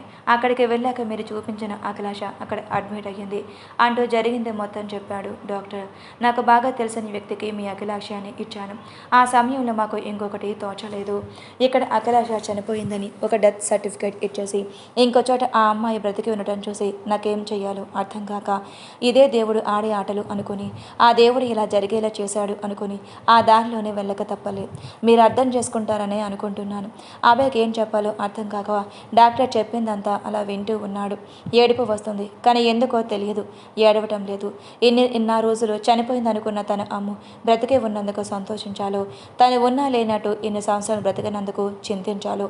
ఇక మీద తన అమ్ముని తన జీవితం పంచుకోబోతుంది. కానీ తన ప్రేమించిన మరదలుగా కాదు, తన పోలికలతో ఉంది అని మనసు ప్రేమించిన కీర్తి. నువ్వే అమ్ము అనే కీర్తివి కాదు, నా అమ్ము అని చెప్పుకోలేని పరిస్థితులు ఉన్నందుకు బాధపడాలో తెలియటం లేదు అభయ్కి. డాక్టర్, ఇప్పుడు కీర్తికి నిజం చెప్తే ఏమవుతుంది? ఏమీ కాదు. బట్ తన మనసు ఇంకా తన కూతురుగా అనుకుంటున్నా ఆ కుటుంబం గురించి కూడా కొంచెం ఆలోచించండి. మీ కుటుంబంకి ఇంకా అఖిలాష చనిపోయిందని ఇప్పటికే వాళ్ళ మనసులో గట్టిగా నమ్ముతున్నారు. కనీసం కీర్తికి వీళ్ళ మనసులో బ్రతకనివ్వండి. అంతేకాదు, ఒకవేళ కీర్తికి తన గతం గుర్తుకు వచ్చేలా ఉంటే కనీసం ఆ జ్ఞాపకాలైనా ఎప్పుడు ఒకప్పుడు వచ్చిపోతూ ఉంటాయి. కానీ అలా జరగదు. కాబట్టి ఇక మీదట అలా జరుగుతుందనే నమ్మకం కూడా లేదు. సో మీరు చెప్పిన తన జ్ఞాపకాలు ఏమీ గుర్తు రావు. మీ అమ్ముగా మీ ఇంటికి వస్తుంది అంతే. అది ఎలా అయినా జరుగుతుంది డాక్టర్. ఎందుకంటే నేను కీర్తి అదే అమ్ముని పెళ్లి చేసుకోబోతున్నాను. Wow super. ఇంకేంటి, ఎలాగో మీ ఇంటికే వస్తుంది కదా. వస్తుంది, కానీ కీర్తిగా కాకుండా అమ్ముగా వస్తే ఇంకా సంతోషం. అలా జరగదాబాయ్. ఎందుకంటే అమ్ముగా మీ ఇంటికి రావాలి అంటే తన గతం గుర్తుకుండాలి. అలా జరగటానికి ఛాన్సే లేదనుకుంటా మీరు.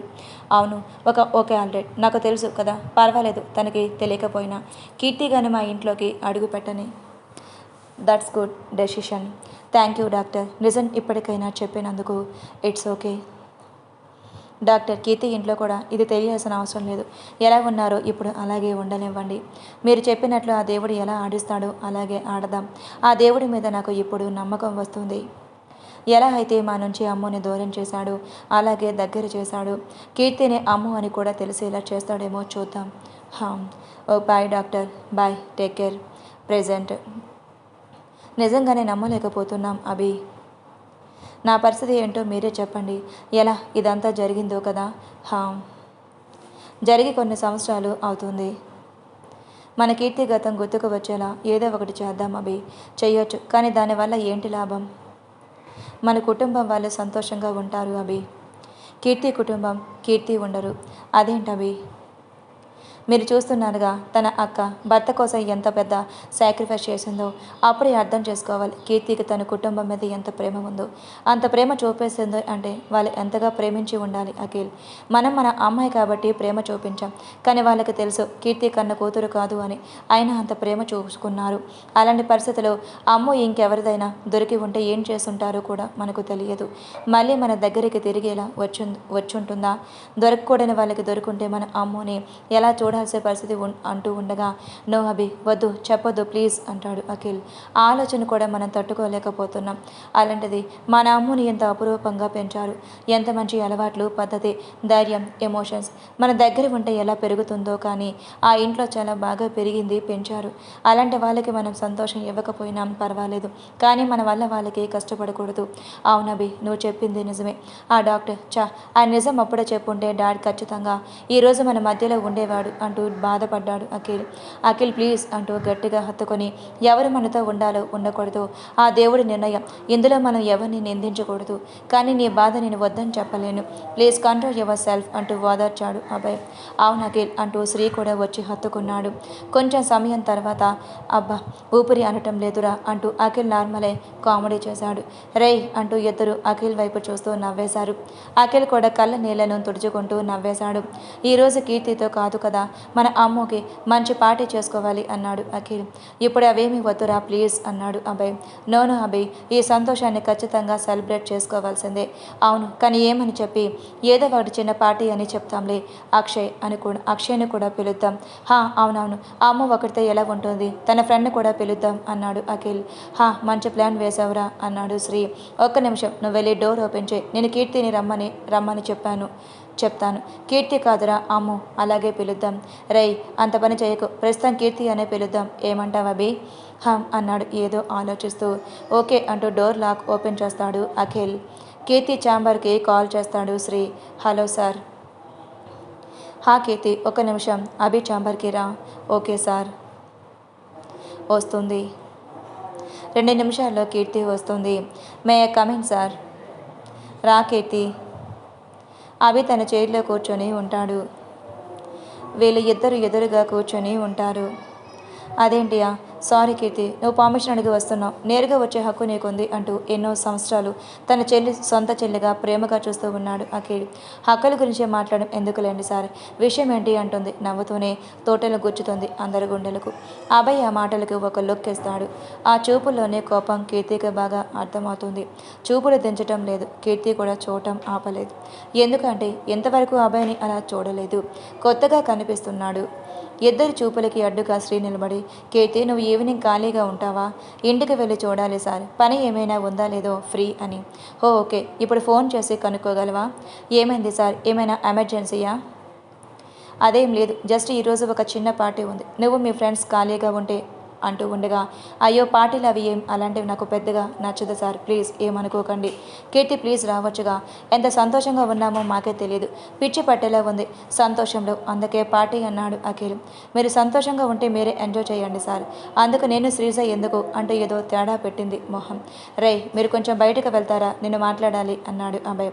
ఏంటి అంత సీరియస్గా చెప్తున్నాడు అనుకుని ఒకరి ముఖాలు ఒకరు చూసుకుంటూ అభయ్ చెప్పాక ఎలా అక్కడ ఉంటారు, సైలెంట్గా బయటకు వెళ్ళిపోయారు. అభయ్లో ఏదో మార్పు కనబడుతుంది, అది కీర్తికి బాగా తెలుస్తుంది. ఇప్పుడు నన్ను ఆర్డర్ చేసి పార్టీకి రమ్మని చెప్తాడు అంతేగా ఈయన గారు చేసేది అని మనసులో అనుకుంటూ ఉంది. అభయ్ లేచి వెళ్ళి డోర్ లాక్ చేసుంటాడు. ఇప్పుడు డోర్ని ఎందుకు లాక్ చేసుకున్నాడు అని గొనుక్కుంటూ ఉంటుంది. అభయ్ వెనక్కి తిరిగేలోపు కీర్తి ముందుకు తిరిగి, ఏం చూడని దానిలా నిలబడి ఉంటుంది. అభయ్ అడుగులు మెల్లిగా వేసుకుంటూ వస్తున్నాడు. తన షూ శబ్దం బాగా వినిపిస్తుంది. కీర్తికి ఏదో తేడా కలుగుతుంది. అభయ్ అడుగులు చాలా దగ్గరగా వినిపించింది. కీర్తి గుండెకు ఏదో అవుతుంది. వెనకాల నుంచి గట్టిగా హత్తుకున్నాడు కీర్తిని అభయ్. అనుకోని ఆ హఠాత్మ పరిమాణానికి కీర్తి గుండె వేగం పెరిగింది. ఒక్కసారిగా అభయ్ తన నడుము చుట్టూ చేతులు వేసి గట్టిగా బంధించాడు. షాక్ తగిలిన దానిలా అలా స్టన్ అయిపోయింది కీర్తి. కీర్తి మెడ వంపుల్లో అభయ్ తల దూరుస్తూ, కీర్తి ప్లీజ్ పార్టీకి రా అన్నాడు మెల్లిగా. అసలు ఏం చెప్తాడో ఏం చేస్తున్నాడో కూడా కీర్తికి అర్థం అవ్వటం లేదు. కీర్తి పరిస్థితి అర్థం చేసుకున్న అభయ్ చిన్నగా గాలి ఊదాడు మెడ వంపుల్లో. అంతే, ఆ వెచ్చని శ్వాసకి మైకం కమ్మింది కీర్తి కళ్ళకి. కీర్తిని ఇంకా గట్టిగా హత్తుకుంటూ 1/2 మీటర్ దూరం కూడా లేకుండా ఇద్దరి శరీరాలు అతుక్కున్నాయి. కీర్తికి ఏదో గుర్తు చేసింది తన బ్రెయిన్. హాయ్ హే బ్రెయిన్లెస్, నీ వశపరుచుకున్నాడే, వీక్ అవ్వకు అని గుర్తు చేస్తుంటే, ఇలా చాలా బాగుంది అలాగే ఉండు అని మనసు చెప్తుంటే ఎవరి మాట వినాలో తెలియని కీర్తి, నేనేంటి ఎంత వీక్, అసలు తగ్గకూడదు అంటూ మనసు మాట వినకుండా అభయ్ నుంచి విడిపించుకోవాలని ప్రయత్నం చేస్తుంది. కానీ కీర్తి వల్ల కాదు. ఎంతవరకు నీ ఇష్ట ప్రకారం నడుచుకున్నావు, కానీ ఇంకా నా వల్ల కాదు, నీకు దూరంగా ఉండలేకపోతున్నాను. ప్లీజ్ కీర్తి, నా ప్రేమని ఒప్పుకో. సార్ మీకు ఏమైనా పిచ్చి కానీ పట్టలేదు కదా, ఏంటి ఇలా చేస్తున్నారు, ఇది ఆఫీస్ అని ఇంతకీ ఇంగిత జ్ఞానం కూడా లేదా మీకు? కీర్తి అలా మాట్లాడగానే వదిలేసి 1 మీటర్ దూరం జరిగి ముందుకు తిప్పుకుంటూ కీర్తిని, అయితే ఇంట్లో అయితే ఓకేనా నీకు అన్నాడు చిన్న నవ్వుతూ. ఇంటైనా ఏమయ్యింది, ఇలా ప్రవర్తిస్తున్నాడు, కొమ్మదీసి పిచ్చి కానీ పట్టలేదు కదా? పిచ్చేం లేదు కీర్తి. కీర్తి షాక్ అవుతూ, నా మనసులోని మాటలు ఇతనికి ఎలా వినిపించింది? అదంతే, నాకు అన్నీ వినిపిస్తాయి. సరేమైనా బ్రెయిన్ అని చదివే మ్యూజిక్ నేర్చుకొని వచ్చారా ఏంటి? అసలు మీరు అభయ్ సారీయేనా? నాకేదో తేడా కొడుతుంది. శ్రీ సార్ అంటూ గట్టిగా పిలుస్తుంది. నువ్వు ఎంతగా అరిచినా ఏమాత్రం ఎవరికీ కనిపించదు. ఎనర్జీ వేస్ట్ చేసుకోకు. మిస్సెస్ అభయ్. వాట్ అంటూ అభయ్ వైపు కోపంగా చూస్తుంది. అంటే ఇంకో 10 రోజులు ఎలాగో నువ్వు అలాగే కదా మారబోతావు, అందుకే ఇప్పటి నుంచే పిలుపు అలవాటుకి పడతావని అలా పిలిచాను. ఎలా ఉంది ఆ పిలుపు? కంపరంగా ఉంది. అభయ్ మనసు కొంచెం బాధపడింది. అంతలోపే పర్వాలేదులే, నా అమ్మూయేగా అట్టు బాధ నుంచి బయటకు వచ్చింది. నా ప్రేమ చెప్తుంటే నీకు అర్థం కావడం లేదు కదా, అందుకే చూపించాలి అనుకుంటున్నా. నువ్వేమంటావు? మీకు పిచ్చి పట్టింది అంటాను. కీర్తి మై డార్లింగ్, నిజమే, నువ్వంటే నాకు పిచ్చే, మరేం చేసా చెప్పు. హిహి అని వెకిలిగా నవ్వుతూ, ఎర్రగడ్డకి వెళ్ళండి, పిచ్చి మొత్తం తగ్గిస్తారు. సరే వెళ్తాను కానీ అంటూ కీర్తి 2 భుజాల మీద చేతులు వేసి, చూడు కీర్తి డార్లింగ్, ఇన్ని రోజులు అభయ్లోని ఒక ఫేస్ని చూసావు, ఎప్పటి నుంచి లవర్ బాయ్ అండ్ రొమాంటిక్ అభయ్ని చూడబోతావు. చేతులు విదిలిస్తూ, అంత తేలిక కాదు ఈ కీర్తితో అంటుంది ఉక్రోషంగా. అంటూ అభయ్ మాట్లాడడానికి ఇంకో ఛాన్స్ ఇవ్వకుండా వెళ్ళబోతుంటే మోచేతిని పట్టుకొని వెనక్కి లాగాడు. అభయ్ గుండెల మీదకు చేరుతుంది కీర్తి. వెనక్కి చేతులను పెట్టి పార్టీకి వస్తున్నావు కదా? నోవే. ఓకే అంటూ టక్కని వెనకాల నుంచి కీర్తి బుగ్గను తన పెదాలను ముద్ర వేస్తాడు అభయ్. మొదటిసారి అలా జరగటం కీర్తి మళ్ళీ షాక్లోకి వెళ్ళిపోయింది. ఏంటి వస్తున్నావా? లేదని చెప్పావే అనుకో, ఈసారి ఆ ముద్దు నీ పెదాలు అని అంటూ ఉండగానే కీర్తి తేలుకుంటూ వస్తాను అంటుంది టక్కని. కీర్తి చేతులు వదిలేస్తాడు.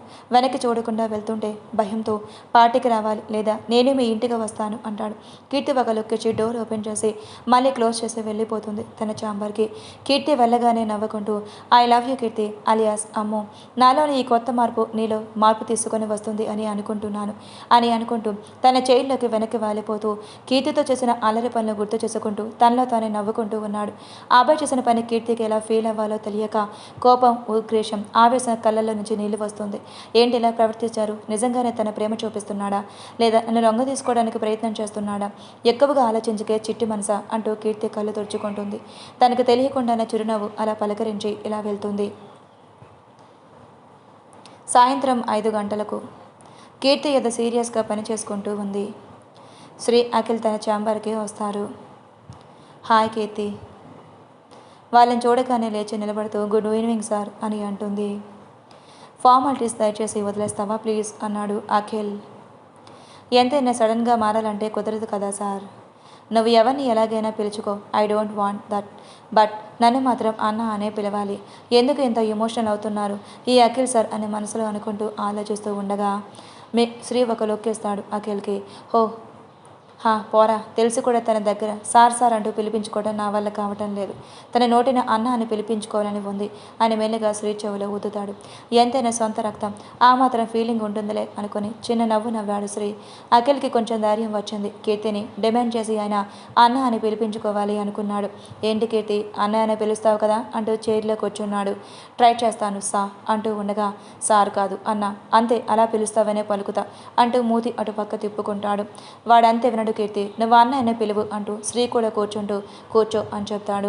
అయ్యో ఇప్పుడిప్పుడు అంటే కొంచెం కష్టం శ్రీ సార్, చెప్పండి ప్లీజ్ అంటూ కీర్తి కూడా కూర్చుంటుంది. ఓకే సార్ ఒకేసారి పిలిచి కీర్తి సంతోషిస్తాడు. కీర్తి కొంచెం ఇబ్బందిగానే అఖిల్ అన్న అని పిలుస్తుంది.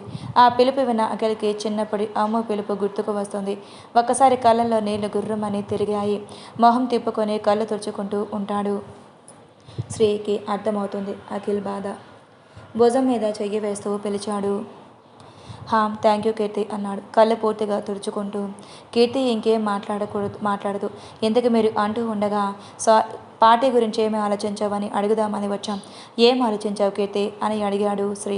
ఆ మాట అడగగానే అభయ్ ప్రవర్తన ఒక్కసారిగా కళ్ళ ముందు మెదులుతూ, పార్టీకి రాలేదంటే నేను మీ ఇంటికి వస్తాను అని అభయ్ మాట గుర్తుకు రాగానే, వస్తాం సార్ అని టక్ అని చెప్పేసింది. ఇద్దరు ఒకరు చూసుకున్నారు. మంచిదైతే ఇప్పుడే వెళ్ళి ఇంటికి వెళ్ళి నువ్వు శ్రీజ ఇద్దరు రెడీ అయ్యాక అక్షయ్కి కాల్ చేయండి అంటూ ఉండగా, అవసరం లేదు అంటూ ఒక గొంతు. అటువైపు చూస్తే అభయ్. కీర్తి లేచి నిలబడుతుంది. డోర్ క్లోజ్ చేసి నేను పిక్ చేసుకుంటాను, ఇప్పుడు వచ్చావంటే డ్రాప్ చేస్తాను అంటాడు అభయ్. ఓహో నువ్వే చేస్తావా, ఓకే అంటాడు శ్రీ నవ్వుతూ. అఖిల్ కూడా చిన్నగా నవ్వుతూ శ్రీ వైపు చూస్తాడు. హిహి, మీ ఇద్దరు ఇంతగా నవ్వడానికి ఏం లేదు, ముందు వెళ్ళండి. వద్దు అంటుంది కంగారుగా కీర్తి. ఏమైంది కీర్తి, ఎందుకలా అరిచావని అడిగాడు అఖిల్. అభయ్కి అర్థమయ్యింది కీర్తి కంగారు. చిన్న నవ్వు, కానీ మనసులో పెద్దగానే సంబరపడుతున్నాడు. ఏం లేదు అన్ననా ఇదేపటి నుంచి అని ఆశ్చర్యంగా చూశాడు అఖిల్ వైపు. జస్ట్ ఒక ఫ్యూ మినిట్స్ బ్యాక్ నుంచే అన్నాడు అఖిల్ పళ్ళని కనిపించేలా నవ్వుతూ. హో గుడ్, కానీ ఆ పళ్ళని కాస్త మోయి. టక్కని నోరు మూసేస్తాడు అఖిల్. థ్యాంక్ గాడ్ అంటూ శ్రీ, మీరు కూడా ఇంటికి వెళ్ళి రెడీ అవ్వండి, మేనేజర్కి చెప్పి మేనేజ్ చేసుకోమని చెప్తాను. నేను కీర్తిని డ్రాప్ చేసి ఇంటికి వస్తాను. అవసరం లేదు సార్, నేను ఆటోకి వెళ్ళిపోతాను అంటుంది ఒక రకమైన భయంతో కీర్తి. అలా కుదరదు, అసలే శత్రువులు ఎక్కువ మేడం గారికి, కాబట్టి అలా పంపను, డైలీ నేనే పికప్ అండ్ డ్రాప్ అంటూ కీర్తిరా వెళ్దాం అంటూ మరో మాటకు తోవ లేకుండా ముందుకు వదిలాడు అభయ్. అభయ్ కీర్తి వైపు చూడగా, వాళ్ళేమైనా అనుకుంటారేమో అని కీర్తి కూడా తన హ్యాండ్ బ్యాగ్ తీసుకొని బయలుదేరుతుంది. ఇద్దరు ఛాంబర్కి దాటేశాక, నాకెందుకు అభయ్ మీద అనుమానం ఉంది శ్రీ. ఏంటి నీకు కూడా వచ్చిందా అంటే నీకు వచ్చిందా? కీర్తికి ఏదో చెప్పి భయపెట్టుంటాడు అనిపిస్తోంది. నీకేమనిపిస్తుంది? నీ మొహంలే, అంత లేదు, ఏదో చేసుంటాడు అంటూ చిన్న కన్నింగ్ స్మైల్ ఇస్తాడు అఖిల్. అంతే అంటావా అంటూ శ్రీ కూడా నవ్వుతాడు. వీళ్ళు కూడా ఇంటికి బయలుదేరుతారు. అభయ్ వాళ్ళ కారులో వెళ్తూ ఉంటారు. కీర్తి ఏం మాట్లాడకుండా కార్ విండోలో నుంచి బయటికి చూస్తూ ఉంటుంది. ఏయ్ కీర్తి ఆశ్చర్యంగా కళ్ళు పెద్దవి చేసుకొని అదే ఆశ్చర్యానికి మెయింటైన్ చేస్తూ మెల్లగా అభయ్ వైపు తిరుగుతుంది. ఏంటి అంత పెద్ద కళ్ళు వేసుకొని చూస్తే భయపడిపోతానా? ఇప్పుడు మీరు ఏమని పిలిచారు సార్ అంటుంది పళ్ళు గట్టిగా కొరుకుతూ. అభయ్ సైడ్ స్మైల్లో కార్ ఆపి కీర్తి ముందుకు వస్తూ మొహంలో మొహం పెడుతూ కీర్తి దవడలు గట్టిగా పట్టుకుంటూ, ఆ పళ్ళు ఇంకోసారి అలా కొరకుకో ఓకే అంటూ ఒకసారి మొహం అంతా ఒకేలా చూస్తూ ఉండగా, కీర్తి కంగారుగా చూసి చిన్న నవ్వుతూ కొంచెం దూరం జరుపుకుంటాడు. ఈ మహానుభావుడికి ఏమైంది, మెంటల్ ఎక్కిందా ఏంటి అనుకుంటూ ఉంటుంది మనసులో. కీర్తిని ఇంట్లో డ్రాప్ చేసి 1 గంటలో వస్తాను, నువ్వు నీ ఫ్రెండ్ రెడీగా ఉండండి అన్నాడు. అంటూ తిరిగి చూడకుండా ఇంట్లోకి వెళ్ళిపోయింది. కార్ స్టార్ట్ చేసి వెళ్ళిపోయాడు అభయ్. కార్ రావటం అప్పటికే గమనించిన భాగ్య, అయ్యో ఇంటికి రాకుండా వెళ్తున్నారేంటి అల్లుడు గారు, నువ్వు పిలవలేదా? అమ్మ మళ్ళీ వస్తాలే, లోపలికి రా. కీర్తికి ఎప్పుడెప్పుడు వస్తుందా అని శ్రీజ ఎదురు చూస్తూ ఉంటుంది. కీర్తి రాగానే హాయ్ కీర్తి అంటూ పళ్ళని బయట పెడుతుంది. సారీ శ్రీజ, నీకు బోరు కొట్టి ఉంటుంది. అదేం లేదులేవే, ఆంటీ అక్క ఉన్నారుగా, నీకో సర్ప్రైజ్. ఏంటి? మనం ఒక చిన్న పార్టీకి వెళ్తున్నాం. పార్టీ అనగానే శ్రీజ ఫేస్ హ్యాపీ మూడ్లోకి మారిపోయింది. హో నిజంగా? ఎస్, 1 గంటలో రెడీ అవ్వాలి. పార్టీ ఏంటి కీర్తి అంటూ మేఘ వస్తుంది. కీర్తికి ఎక్స్ప్లెయిన్ చేస్తుంది. సరే వెళ్ళిరా, అల్లుడు రమ్మని చెప్పాక వెళ్ళకపోతే బాగుండదు కదా అంటూ భాగ్య కూడా పర్మిషన్ ఇస్తుంది. శ్రీజ కీర్తి రెడీ అవ్వడానికి గదిలోకి వెళ్ళిపోతారు. అక్షయ్కి కాల్ చేసి చెప్పడం వల్ల అక్షయ్ కూడా ఇంటి నుంచి రెడీ అవుతాడు. శ్రీ, అఖిల్, అక్షయ్ రెడీగా ఇంట్లో హాల్లో కూర్చొని ఉంటారు. అభయ్ రెడీ అయి కీర్తి దగ్గరకు బయలుదేరుతాడు. కీర్తి, శ్రీజ రెడీ అయి ఎదురు చూస్తూ ఉంటారు. సమయం 7 గంటలు. కీర్తి ఇంటికి అభయ్ వెళ్ళగానే అందరూ హాల్లోనే ఉంటారు. అందరినీ పలకరించి నీళ్లు మాత్రం తాగి బయలుదేరుతారు. అభయ్ కళ్ళు మొత్తం కీర్తి మీదనే. లైట్ రోజ్ కలర్ లాంగ్ టాప్లో అచ్చు ఆ రోజా పువ్వులాగే ఉన్నాం అంటాడు మెల్లిగా కీర్తికి మాత్రం వినిపించేలా. ఓహో అని గొంతు సవరించుకొని కారు ముందు సీట్లో కూర్చుంటుంది. వెనకాల శ్రీజ కూర్చుంటుంది. శ్రీకి కాల్ చేసి పార్టీ ప్లేస్కి వచ్చేయండి అని చెప్పాడు అభయ్. అందరూ కలిసి ఫేమస్ పబ్ ప్లేస్కి రీచ్ అయ్యారు. అభయ్ చూపులు కీర్తి, అఖిల్ చూపులు శ్రీజ వైపు వెళ్తున్నాయి. అక్షయ్, శ్రీ ఒకరి ముఖాలు ఒకరు చూసుకుంటున్నారు. కలర్ లైట్స్, డీజే మ్యూజిక్స్తో పబ్ అంతా కోలాహలంగా ఉంది. అందరూ 18 నుంచి 30 వయసులో ఉన్న వాళ్ళే ఎక్కువగా. అబవ్ 30 మీదే కొంతమంది ఉన్నారు. కొంతమంది డ్రింక్స్, ఇంకొంతమంది డీజే మ్యూజిక్లో ఎంజాయ్ చేస్తూ ఉన్నారు. వీళ్ళందరూ వెళ్ళి ఒక టేబుల్ దగ్గర కూర్చున్నారు. ఆ శ్రీ టేబుల్ మాత్రం లైట్గా డ్రింక్ చేయడానికి నిర్ణయించుకున్నారు అఖిల్ అండ్ శ్రీ. అభయ్ భయంతో అక్షయ్ తాగకూడదు అని డిసైడ్ అయ్యాడు. సో నలుగురికి కూల్ డ్రింక్స్ చెప్పారు. అక్షయ్ని చూసి నవ్వుతూ ఉంది కీర్తి. కీర్తి ఎందుకు నవ్వుతుందో అక్షయ్కి బాగా తెలుసు. సైలెంట్గా ఉండు కీర్తి ప్లీజ్ అంటూ మెల్లగా మాట్లాడాడు. ఏంటి మీ ఇద్దరు గుసగుసలు? అదేం లేదులే, నీకు మళ్ళీ చెప్తాను. ఈలోపు డ్రింక్స్ వచ్చాయి. జ్యూస్, డ్రింక్స్ తాగుతూ మాట్లాడుకుంటూ ఉంటారు. పబ్లో డ్రింక్స్ కొంచెం తాగేసరికి మత్తు ఎక్కేసింది శ్రీ, అఖిల్కి. ఆ మత్తులో డ్యాన్స్ చేయడానికి వెళ్ళిపోయారు. అభయ్ వాళ్ళని చూస్తూ నవ్వుతూ ఉన్నాడు. అన్న, మీరు వెళ్ళి డ్యాన్స్ చెయ్యండి. నో అని చిన్న నవ్వుతూ సమాధానం చెప్తాడు. హే, మనం వెళ్దామంటూ కీర్తిని అడిగింది. నోవే, నువ్వు వెళ్ళి గెంతులయ్యు. పోవే, రా అక్కి అంటూ అక్షయ్ చేతులు పట్టుకొని లాక్కొని వెళ్ళింది శ్రీజ. శ్రీజని చూసి అఖిల్కి ఇంకా మూడ్ హైలోకి చేరుకుంది. హై, కమన్ లెట్స్ డ్యాన్స్ అంటూ ఎగురుతూ బాగా ఎంజాయ్ చేస్తున్నారు. నువ్వు వెళ్ళు, కావాలంటే డ్యాన్స్ చేయొచ్చు, నేనేమీ అనుకోను. మీరేమైనా అనుకోండి, నాకు అవసరం లేదు. అసలు ఈ పబ్లు పార్టీలు అంటేనే నాకు ఇష్టం లేదు. మీ బ్లాక్మెయిల్స్ వల్లనే వచ్చాను అంటూ చిరాకుగా సమాధానం చెప్తుంది. అభయ్ మనసు నొచ్చుకుంటుంది. వాళ్ళని చూస్తూ కీర్తి నవ్వుతూ కూల్ డ్రింక్ తాగుతూ ఉంది. కీర్తి నవ్వులో పరవశిపోతూ అభయ్ ఉన్నాడు. అలా గంటసేపు డ్యాన్స్ చేసి అలసిపోయి వచ్చారు నలుగురు. హాహా, ఏమి డ్యాన్స్, సూపర్ చేసావు శ్రీజ అన్నాడు అఖిల్. Thank you. పట్టు బాగా కాకా పట్టు అన్నాడు అఖిల్. కాకా ఏంట్రా అనింది శ్రీజ. జస్ట్ కామెడీ అంటూ ఏదో సైగలు చేశాడు అక్షయ్. ఇప్పుడే వస్తాను అంటూ అభయ్ అలా వెళ్తాడు. మేము కూడా అంటూ శ్రీ, అఖిల్ కూడా వెళ్తారు వెనకాలే. హే, ఏంటి నువ్వు అక్షయ్ని చూసి నవ్వుతూ ఉన్నావు? ఏంట్రా, చెప్పానా? అవును, నీ గర్ల్ ఫ్రెండ్ కూడా తీసుకొని వచ్చి ఉండొచ్చుగా. ఏంటి వీడికు గర్ల్ ఫ్రెండా? నాకు ఈరోజే తెలిసింది అంటూ జరిగింది చెప్పింది కీర్తి. అంతే, ఒక్కటే నవ్వు. అక్షయ్ ఫేస్ ఎలా ఉంటుందో తలుచుకొని శ్రీజ. ఆ సమయంలో అక్షయ్ని చూసుండాలి నువ్వు శ్రీజ. అయ్యో, నా వల్ల కావటం లేదు అంటూ పొట్టుకొని నవ్వుతూ ఉంటుంది. హే ఆపండి, ఇది మీకు ఓవర్గా లేదు? అసలు లేదు అంటుంది శ్రీజ నవ్వుతూ. మా అంటూ ఇద్దరు మళ్ళీ అక్షయ్ ఫేస్ చూశారు. ఇద్దరిని గుర్రుమని చూస్తూ ఉన్నాడు అక్షయ్. ఏంటి అంతగా నవ్వుతున్నారు అంటూ వచ్చి కూర్చున్నారు ముగ్గురు. Please like and subscribe for more videos.